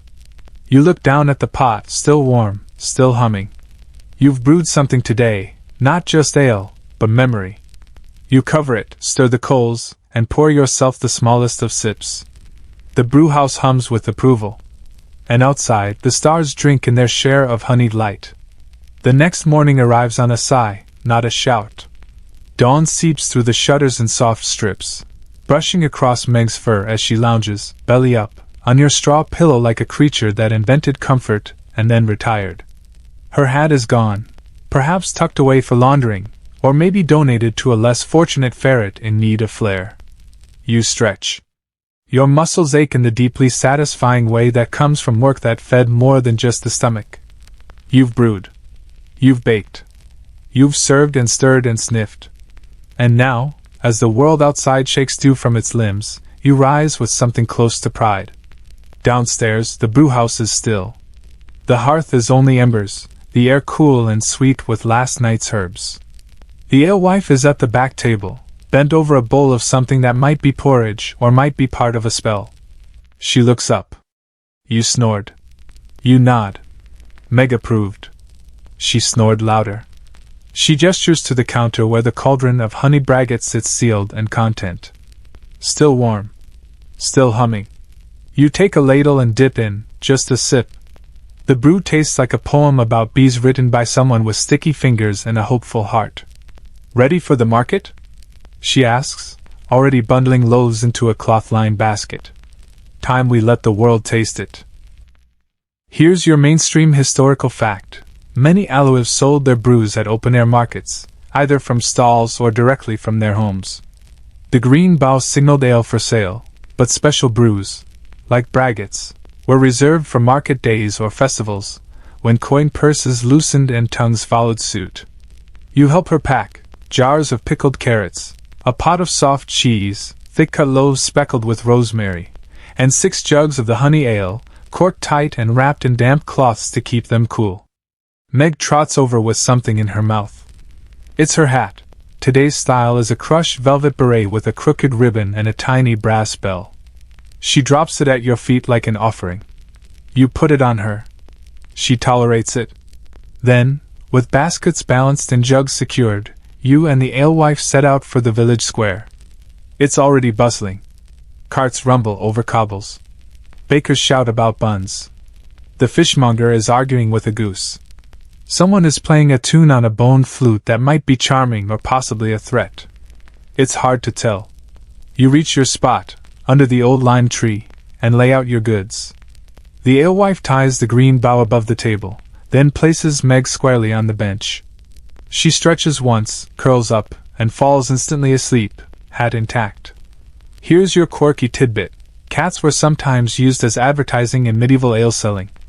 A cat on a hat, or even just loitering on a bench, signaled a woman-owned ale stall, a place where you'd find a warm mug, a sharper tongue, and better stories than any church porch. You arrange the mugs. A woman selling herbs offers you a sprig of sweet marjoram for your table in exchange for a sip. She drinks. Her eyebrows lift. Tastes like truth, she says, and walks off, muttering about needing new dreams. The first sale comes quickly. A pair of traveling minstrels each take a cup, sniff it dramatically, sip in unison, then break into song. It's not a good song, but it's enthusiastic and rhymes bliss with fish, so you call it a win. The blacksmith shows up with a pouch of coppers and a smile made brighter by the honeyed brew. He buys 2 loaves and offers you a charm carved into bone, a spiral, meant for steady hands and quiet mornings. You accept, and he leaves with one of Meg's hairs stuck to his tunic like a blessing. Historians still argue, the alewife says as she hands the child a tiny mug with more froth than liquid, whether these markets were economic hubs or social sanctuaries. I say both.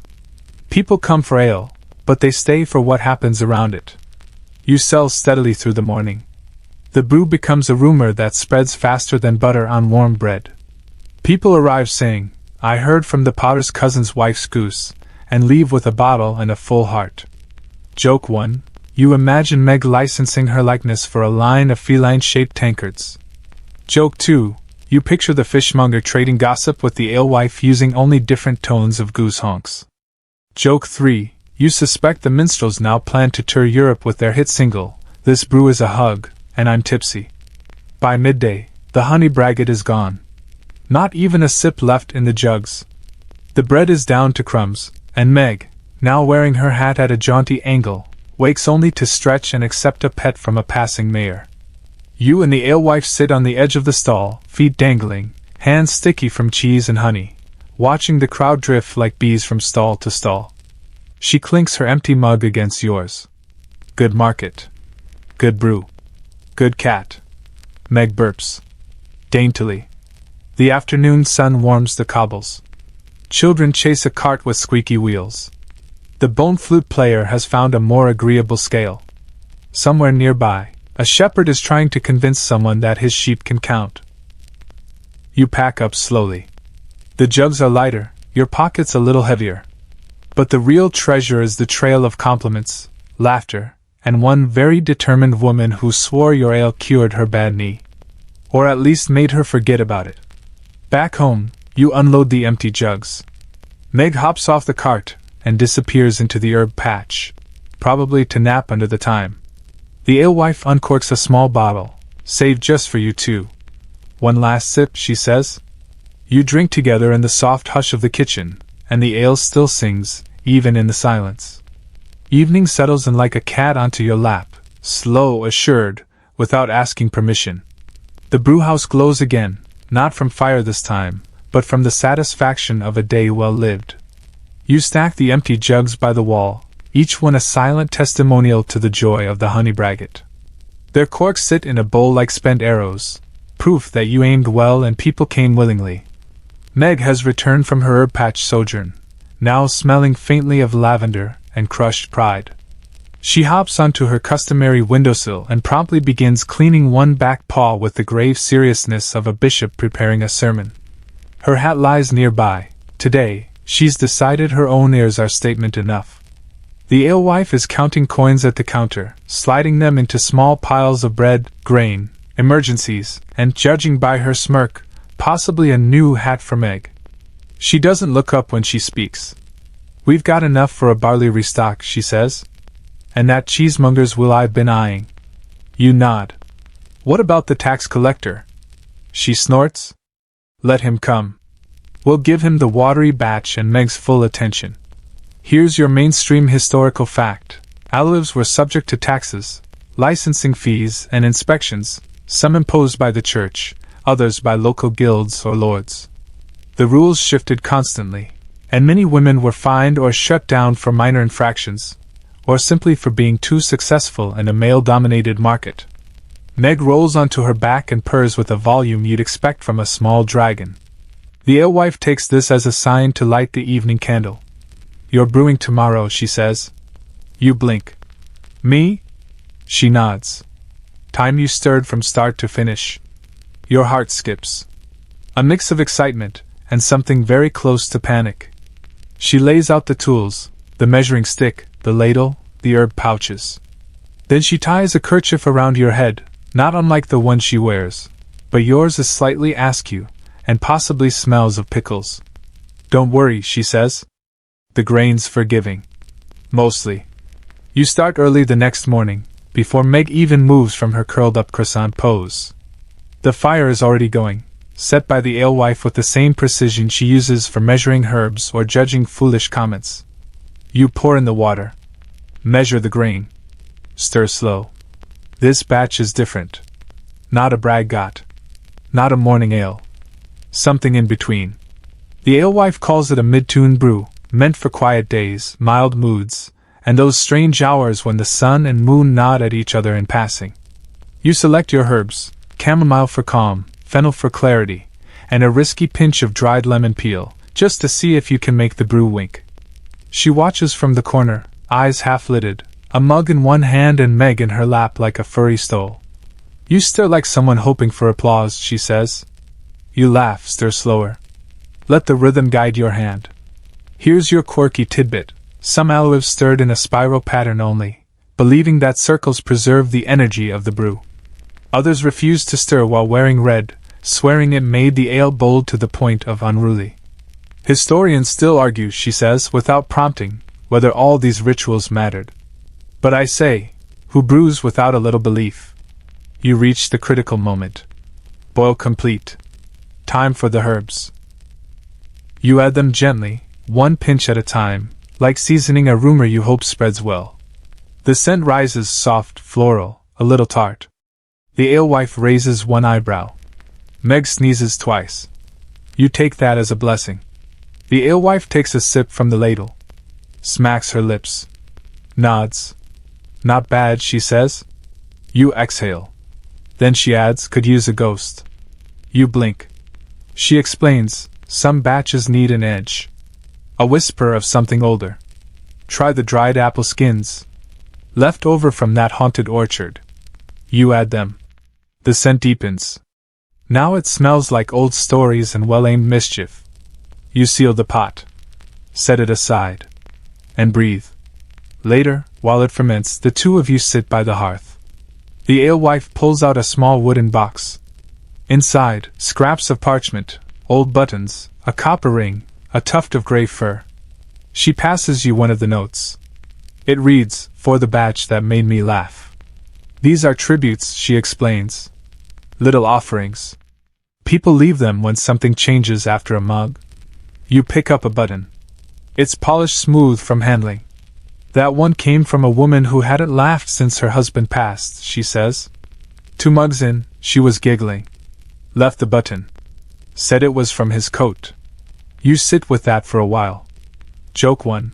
You imagine a batch of ale so good it cured someone's fear of geese. Joke 2. You picture Meg running a lost and found for emotional breakthroughs. Joke 3. You wonder if the haunted apple skins are holding a seance in the pot. The brew hums in the corner. Meg purrs. The alewife closes the box and says, you're starting to belong here. And somehow you believe her.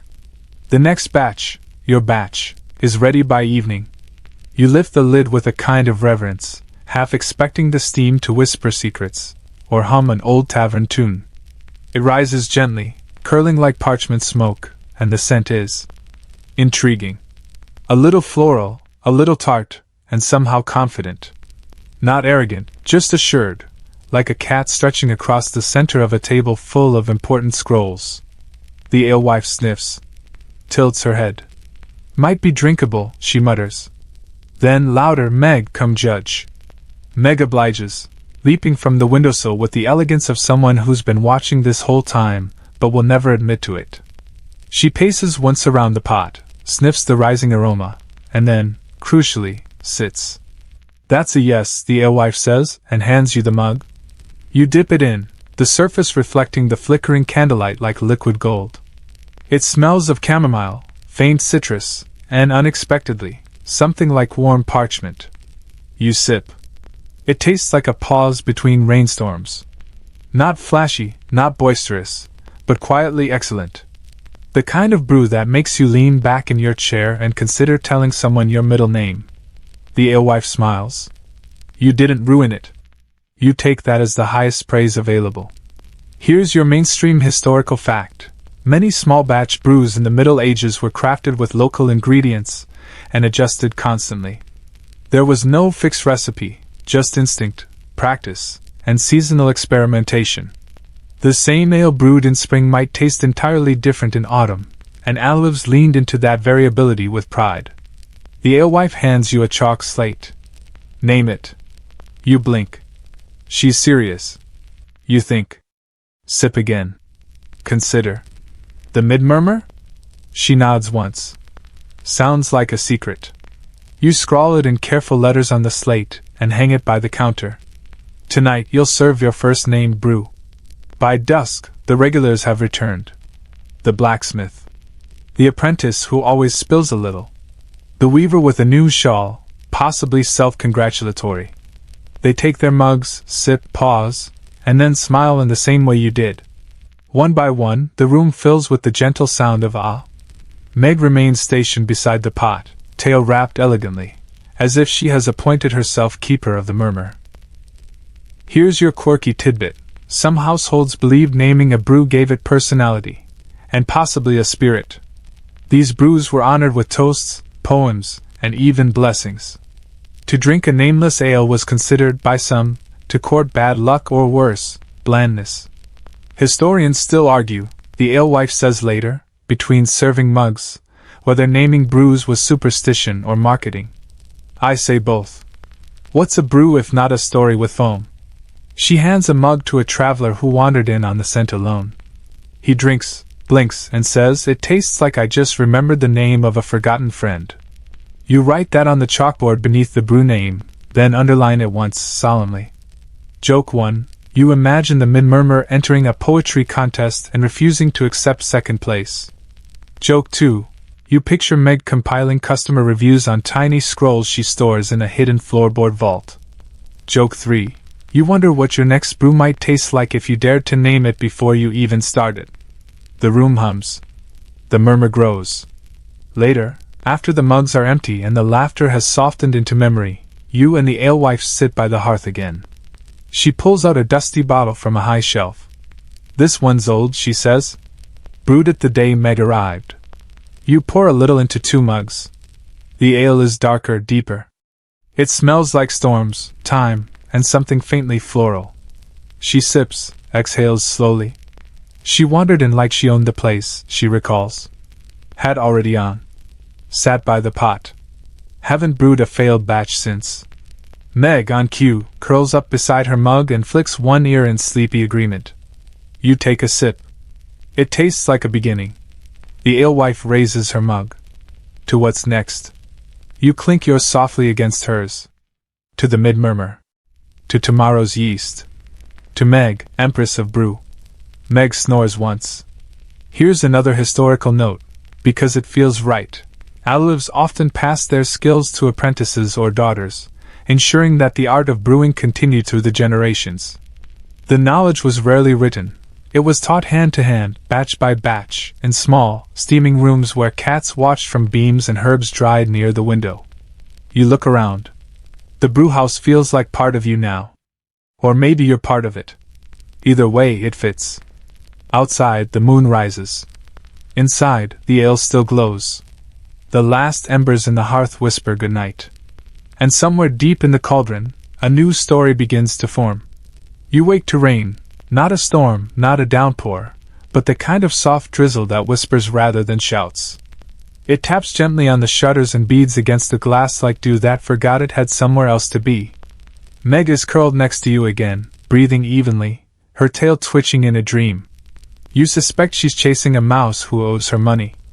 Downstairs, the brewhouse smells of damp wood, dried herbs, and faint citrus, remnants of the mid-murmur still lingering in the air. The fire is low, and the alewife is already up, sharpening a knife that's seen more onions than battles. Rain's good, she says without looking up. Keeps the loud ones away. You nod, yawning, and tie your apron. The kindling needs coaxing. The cauldron needs scrubbing. The mug shelf has collected a polite amount of dust and one surprised-looking beetle. You start with the fire, working carefully until the flame catches. The heat spreads quickly, bringing the room back to life.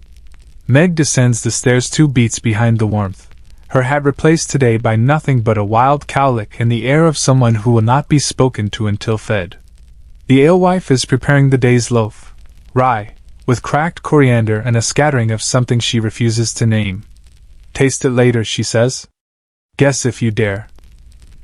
Here's your mainstream historical fact. Coriander was a surprisingly popular spice in medieval Europe, used in both sweet and savory dishes. It appeared in breads, pies, stews, and yes, Alewife, for its bright, slightly citrusy flavor. Some even believed it aided digestion and courage.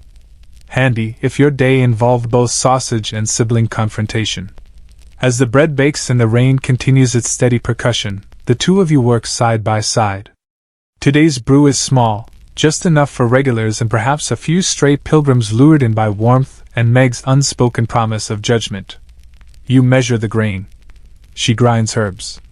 The cauldron bubbles with purpose. It's comforting, the routine. Stir. Sip. Adjust. Taste again. A little more time. A little less fennel. Brewing, like sleeping, rewards patience. By midday, the rain has eased into a fine mist. A few brave souls arrive, damp, windblown, and grateful. You pour mugs of the previous batch while the new one cools, and they settle into their usual spots. The blacksmith arrives last, his cloak dripping and his hands blue at the knuckles. He takes a sip of the mid-murmur, sighs, and offers this unsolicited review. Tastes like a walk that didn't go as planned but turned out fine anyway. You scribble it beneath the last quote on the chalkboard. The alewife raises an eyebrow. Starting a collection? You nod. We're going to need a bigger slate. Here's your quirky tidbit. Some taverns and brewhouses kept guest boards, where regulars could scribble remarks, predictions, or deeply questionable limericks. These boards were often as beloved as the beer and occasionally more informative than the town crier. Joke 1. You imagine the chalkboard becoming sentient and politely refusing bad reviews. Joke 2. You picture Meg editing guest quotes with her claws, correcting grammar with purrs and passive-aggressive glances. Joke 3. You briefly consider starting a rival brew named Soggy Sock just to see who's brave enough to order it. Historians still argue, the alewife says as she checks the rising foam, whether brewhouses built community or reflected it. But I say, they shaped each other. Outside, the mist thickens. A bard wanders in, soaked to the bone, clutching a lute that has seen kinder days. You give him bread, a towel, and the last mug of braggot. He strums once. Then again. Then begins humming a tune that tastes of honey and hearth. The alewife chuckles. Your brew's amused now. You bow. Meg yawns. The afternoon trickles by in that quiet, satisfied way that rainy days excel at. You wipe mugs. Arrange bottles. Add 2 more quotes to the board. The bard keeps playing, gently, and the air smells of wet wool, rosemary, and warm grain. When the final batch is ready, the alewife lets you name it. You sip first. This one's quieter than the mid-murmur. A little smokier. A bit of depth beneath the lightness, like laughter from someone who's seen a few things but still believes in warm bread and second chances. You smile. The low laugh. She nods. I like it. Unassuming. Slightly cheeky. You chalk it up. By twilight, only a few mugs remain. The bard has traded his last song for a second heel of bread. The blacksmith left a sprig of rosemary on the bench, an unspoken thank you. Even the beetle has relocated, probably sensing that the alewife was moments from assigning it chores. The two of you sit at the bench again, feet near the warm hearth. She raises her mug of low laugh. To wet days and dry socks. You clink yours against it. And to brews that don't try too hard. Meg hops up, nestles between you, and sighs. Not just a cat's sigh, a full body, end-of-day exhale that sounds exactly like contentment. The rain finally stops. The last ember in the hearth gives one soft pop. And you realize this life, this rhythm, this brew beneath your hands, it suits you. Better than anything else ever has. By morning, the skies have cleared and left behind that particularly smug shade of blue that only follows a night of honest rain. Sunlight spills through the brewhouse window like warm honey, catching on the mugs, the grain sacks, and the faintest shimmer of steam rising from the just-lit hearth. Meg is sunbathing in the middle of the floor, stretched to her full luxurious length and very pointedly refusing to move, even as you step over her to get to the bread shelf. Today's hat, yes, she's gone back to hats, is a soft, burgundy bonnet with a tiny silver thimble sewn to the side. You suspect she's making a statement. About what? Unclear. But it feels powerful. The alewife is already up, already humming, already checking the fermentation crocks like a general surveying the battleground. She eyes the residual low-laugh batch, then gives you a look. Still holds, she says. Might even have improved overnight. You pour yourself a tiny sip and confirm. It has settled into itself beautifully. The smoky note has softened into something cozy. The brightness at the end lingers just a touch longer, like a polite guest saying goodbye 3 times before actually leaving. You write that on the chalkboard, the brew that doesn't rush you. She nods in approval and begins preparing a modest breakfast: black bread, cold cheese, and pickled something again. Today the pickles are less mysterious and clearly carrot-shaped, though you're still not sure which spice is making your nose tingle. As you eat, she speaks without looking up. We've got visitors coming. You pause. Inspectors? She chuckles. Worse. Extended family? Here's your mainstream historical fact. Family in medieval times wasn't just blood relations. It could include neighbors, godparents, old apprentices, even traveling monks who returned every spring. They all expected food, ale, and a bedroll if they lingered too long, and they usually lingered too long. She explains, my cousin's second daughter. And her new husband. Says he's got ideas for brewing. Which, I assure you, is terrifying. You tidy the counters as she goes on, describing past visits. The time someone tried to add gooseberries to a bitter batch, it hissed for 3 days, or the failed cabbage ale incident, which is apparently still banned by village ordinance. Joke 1. You wonder if Meg has the legal authority to enforce that ban. Joke 2. You briefly imagine a cabbage-based IPA called Flatulence and Regret. Joke 3. You mentally draft a set of house rules titled The Brew is Sacred, the hat is optional. As afternoon arrives, so do the guests. A young woman, bright-eyed and overdressed for the road, carrying a satchel the size of ambition itself. Her husband, tall and eager, wearing the exact expression of someone who has read half a book on brewing and is now convinced he's invented the concept. The alewife smiles stiffly. You offer them a mug of low laugh. They sip, nod approvingly. Then the husband leans forward. You know, I've been experimenting with seawater in my batches. Really opens the flavor. You and the alewife exchange a glance. It's the kind of glance that's practically a 5-paragraph essay. You reply, fascinating. We usually keep the salt in the bread. The wife, thankfully, has better instincts. She asks about the herbs, the chalkboard, the slow boil method. You show her the labeled jars, the stirring spoons, the schedule written in nearly illegible notes that Meg occasionally sleeps on. Meg, for her part, is watching the newcomers with the same focus she reserves for birds and unattended sandwiches. The alewife invites them to stay the night. We'll show you how we really brew. No seawater involved. The young man looks mildly disappointed. The young woman looks relieved. That evening you brew again. A collaborative batch, your herbs, her measurements, the alewife's watchful eye. You keep the new husband away from the pot, assigning him mug polishing duty. He approaches the task like he's preparing for battle. The scent of the brew is promising. Deep chamomile again, plus a hint of sweet thyme and 1 sprig of dried juniper for bravery. Here's your quirky tidbit. Some brewers swore by brewing with music. They'd hum, chant, or sing lullabies to the east. A few even believed that arguments near the brew could ruin it. Hence the popular phrase, don't boil angry. Historians still argue, the alewife says, stirring, whether this was superstition or a clever way to keep tempers down in hot kitchens. You stir carefully. The cousin watches. Meg yawns. The batch bubbles without drama. When it's sealed for the night, the alewife pours mugs of low laugh and raises hers. To quiet ambition and better brews. You clink mugs? The cousin clinks too. Even the young husband raises his, a little sheepishly. The fire crackles. The cat sighs. And in that moment, you realize something unexpected. You've become a brewer. Not just someone who stirs.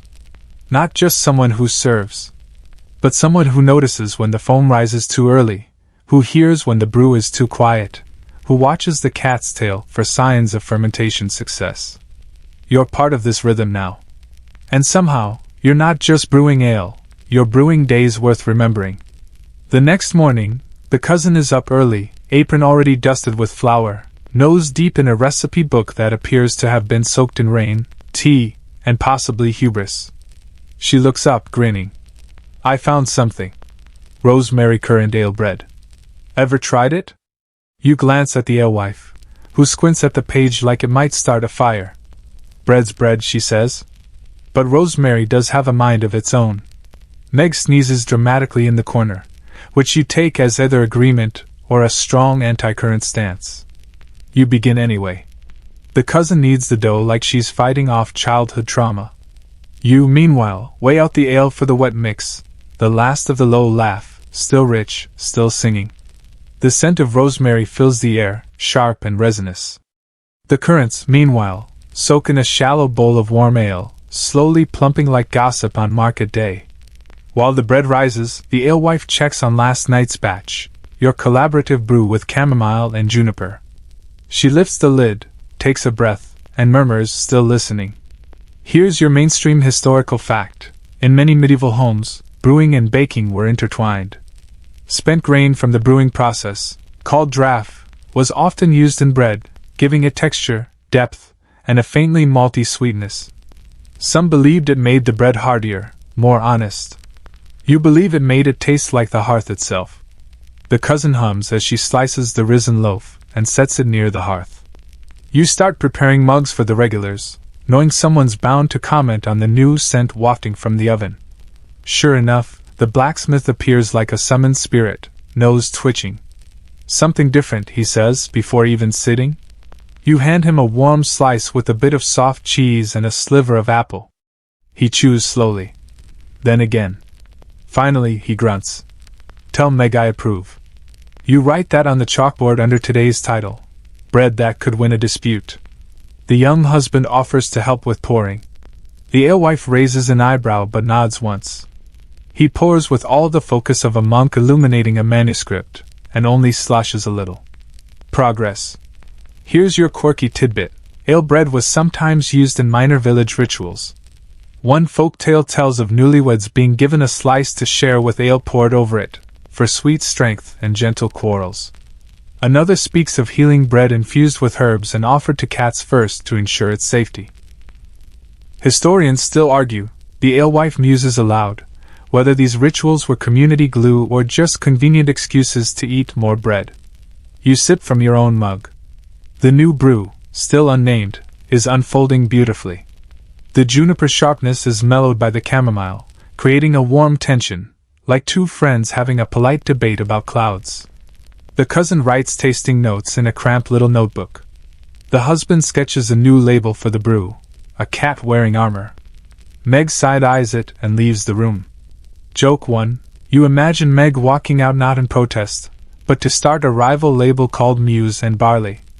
Joke 2. You picture the bread entering a jousting competition, armed with a rosemary twig. Joke 3. You wonder if this is how all collaborations begin. Accidental flower fights and overambitious labels. Midday fades gently. The market square beyond the shutters bustles but doesn't intrude. Travelers stop by, drawn in by the scent of baked currants and the comforting warmth of barley dreams. One elderly woman buys a full loaf. She says she hasn't tasted currant in years, then weeps after the first bite. You offer her a seat and a mug. She sits in silence, eyes closed, chewing slowly. Grief and comfort swirl around her like steam. You and the alewife say nothing. Some brews are meant to be quiet. That evening, the young couple packs to leave. They've scribbled notes, taken measurements, and acquired 2 jars of dried herbs for further experiments. You write no seawater at the bottom of their parchment with a smiley face. Before they go, the cousin slips you a folded bit of cloth. Inside, a patch embroidered with a cat's tail curled around a stalk of barley. The stitches are neat, the design elegant. For the board, she says. You pin it beside the chalkboard. The husband hands you one of his drawings, Meg, regal, surrounded by foam and flowers. You keep it, just in case she ever needs business cards. The door closes behind them with a soft click. Meg returns to her perch. No hat this time, just the air of a matriarch mildly pleased that the visitors didn't break anything. You sit with the alewife by the hearth, sipping the last of the day's batch. What do we name this one? She asks. You think. Then smile. Quiet applause. She laughs. Fitting. You can't hear it, but you feel it. You chalk it up, right beneath mid-murmur and low laugh. 3 brews. 3 names. 3 memories. The hearth crackles. The cat snores. And outside, stars begin to gather like old friends returning to a familiar table. The next morning unfolds with the kind of golden calm that makes even the bread rise with better posture. There's no rush, no deliveries, no guests on the horizon, just you, the alewife, Meg, currently nested in the firewood pile, wearing a faded green ribbon like a prize won by accident, and the promise of another slow, beautiful day. You stretch, scratch your head, and move toward the counter to start the morning prep. But the alewife stops you with a raised hand and a single word, walk. You blink. Me? She nods. You've brewed. You've served. You've named 2 whole elesh and convinced a goat to leave the herb patch. Today you walk? You glance at Meg for confirmation. She closes her eyes, which you take as a royal decree. You pack a small satchel, chunk of cheese, heel of rosemary bread, a stoppered flask of quiet applause, and head out the door with a light heart and slightly confused sense of mission. Here's your mainstream historical fact. Walking was a deeply embedded part of medieval life.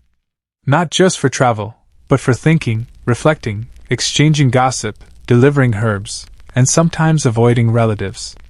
Most people in medieval Europe walked everywhere, often covering 10 to 15 miles a day just going about their lives. You take the northern path, the one that winds past the sheep fields and then dips gently toward the glen. The morning air carries the smell of damp earth and distant mint. Your boots squish softly in the dew. A bee bumbles by like a drunk herald. Somewhere up ahead, a raven is complaining to no one in particular. After a half hour of walking, you find a mossy stump and sit. You drink from the flask, a small sip of quiet applause, now cooler but still warming, and chew your bread in thoughtful silence. The cheese crumbles slightly, a bit too enthusiastic, and lands in your lap. You eat it anyway. From this stump, the valley below opens up, a patchwork of hayfields, gardens, and thatched rooftops. You can see the tiny cluster of your village, just a wrinkle in the great green quilt. Somewhere in there, the brewhouse hums along, the cauldron probably simmering already, and Meg likely back in her window seat, tail twitching at unseen misdeeds. You think of your first days, awkward ladling, overzealous stirring, fear of fermentation mishaps. And now, you're someone who names brews, senses the right moment to add fennel, and can fold a bread cloth without supervision. Here's your quirky tidbit. Some medieval apprentices were sent on long thinking walks by their masters, especially when they reached a turning point in their learning.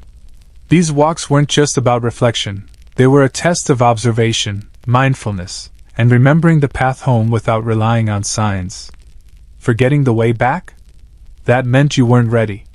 You chew more slowly. Let the breeze pull away the crumbs of your thoughts. There's something different about walking without purpose, only presence. The rhythm of boots on earth. The gentle protest of your shoulders from yesterday's lifting. The faint scent of rosemary still clinging to your sleeves. Joke 1. You imagine Meg trailing you in disguise, wearing a squirrel costume just to see if you trip. Joke 2. You picture yourself tripping over a poetic-looking root and inventing a new ale called Stumble Pint. Joke 3. You mentally draft a walking guide titled Pilgrimage for the Soft-Spoken Brewer. You rise again and follow a meandering path downhill, this time skirting the stream. The water chatters like someone who's read too many scrolls and insists on telling you every detail. You listen politely. Soon you pass an old shrine, just a crumbled stone wall and a shelf with wilted flowers and 3 small wooden tokens. You leave a crumb of bread, out of instinct more than belief. But the breeze shifts as you do, just slightly. You choose not to question it. Historians still argue, you murmur aloud, whether offerings at roadside shrines were true acts of devotion or habit. But maybe that's the point. Maybe it's both.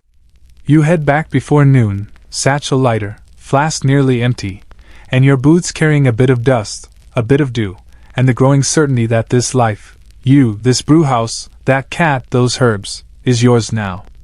The village greets you with its usual lack of ceremony. A cart passes, the driver nods. A dog barks at a butterfly and loses the argument. You smile and turn down the lane that smells faintly of yeast and thyme. The brewhouse door creaks open before you touch it. The alewife is stirring. Meg is back on her perch. You hold up the empty flask. Quiet applause made a very polite impression.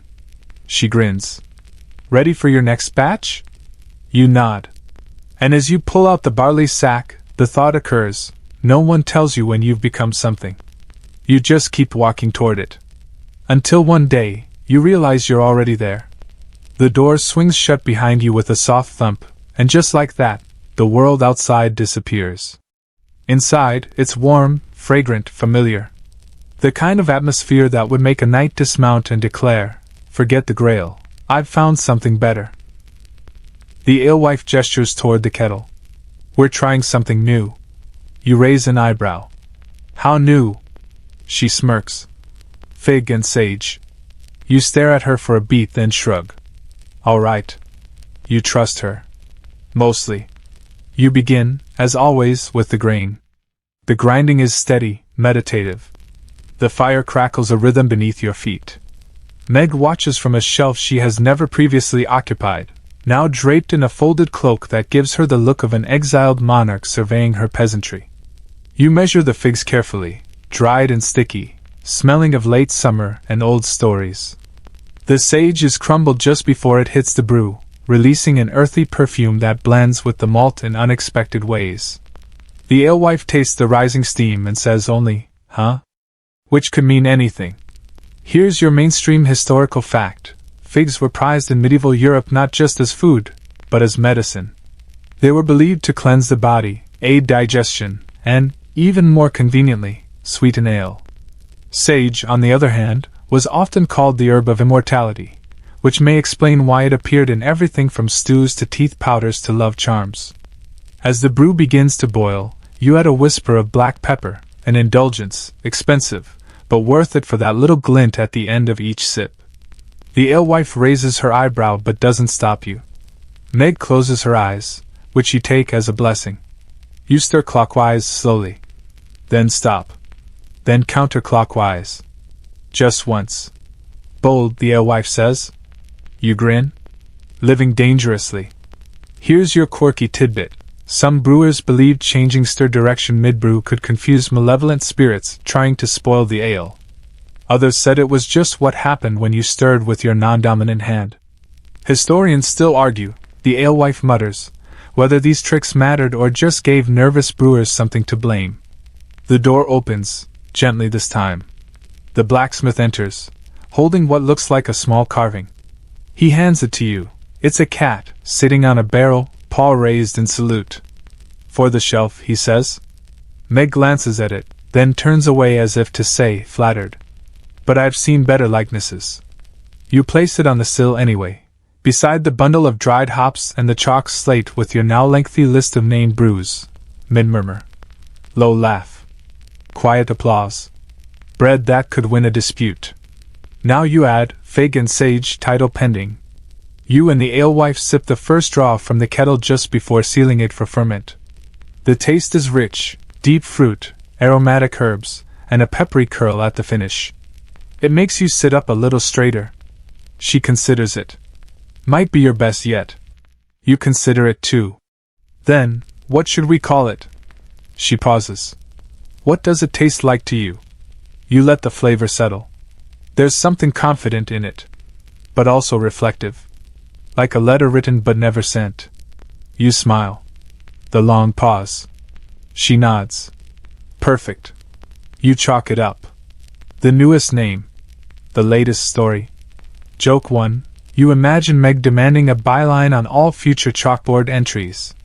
Joke 2. You picture a customer trying to order the long pause and accidentally being ignored for dramatic effect. Joke 3. You think about a fig-based ale called Feline Philosophy, and immediately regret imagining the marketing pitch. The day winds down, each task settling into the next like a bookmark placed in a well-loved volume. The mugs are cleaned. The jugs labeled. The hearth crackles with the satisfied sigh of a job well done. The brewhouse is quiet again. You sit with the alewife by the hearth, sipping a warm cup of mid-murmur just because it feels like home. She glances at you.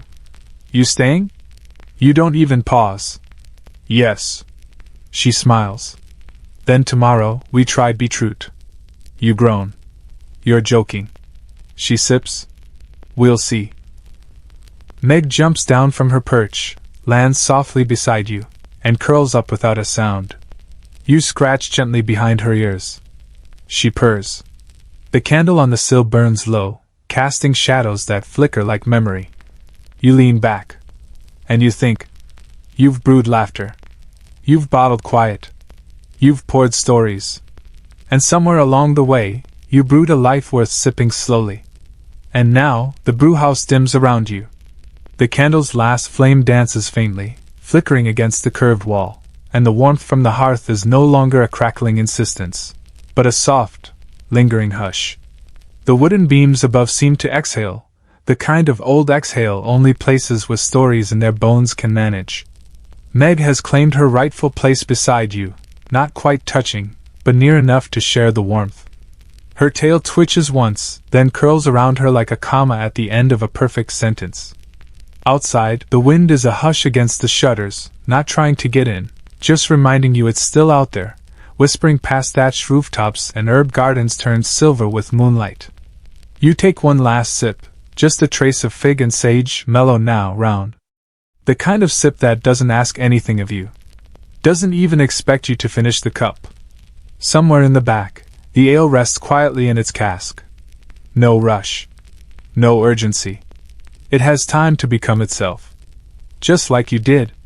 The alewife has already gone upstairs. She didn't say goodnight. She didn't need to. The brewhouse will be here tomorrow. So will the barley. And the chalkboard. And Meg, of course. But tonight there's nothing left to stir. Just this moment. And this warmth. And the soft hush of a life steeped in slow days, strange hats, and stories best told just before sleep. So close your eyes. Let the scent of herbs and grain lull you. And drift. And dream. And rest.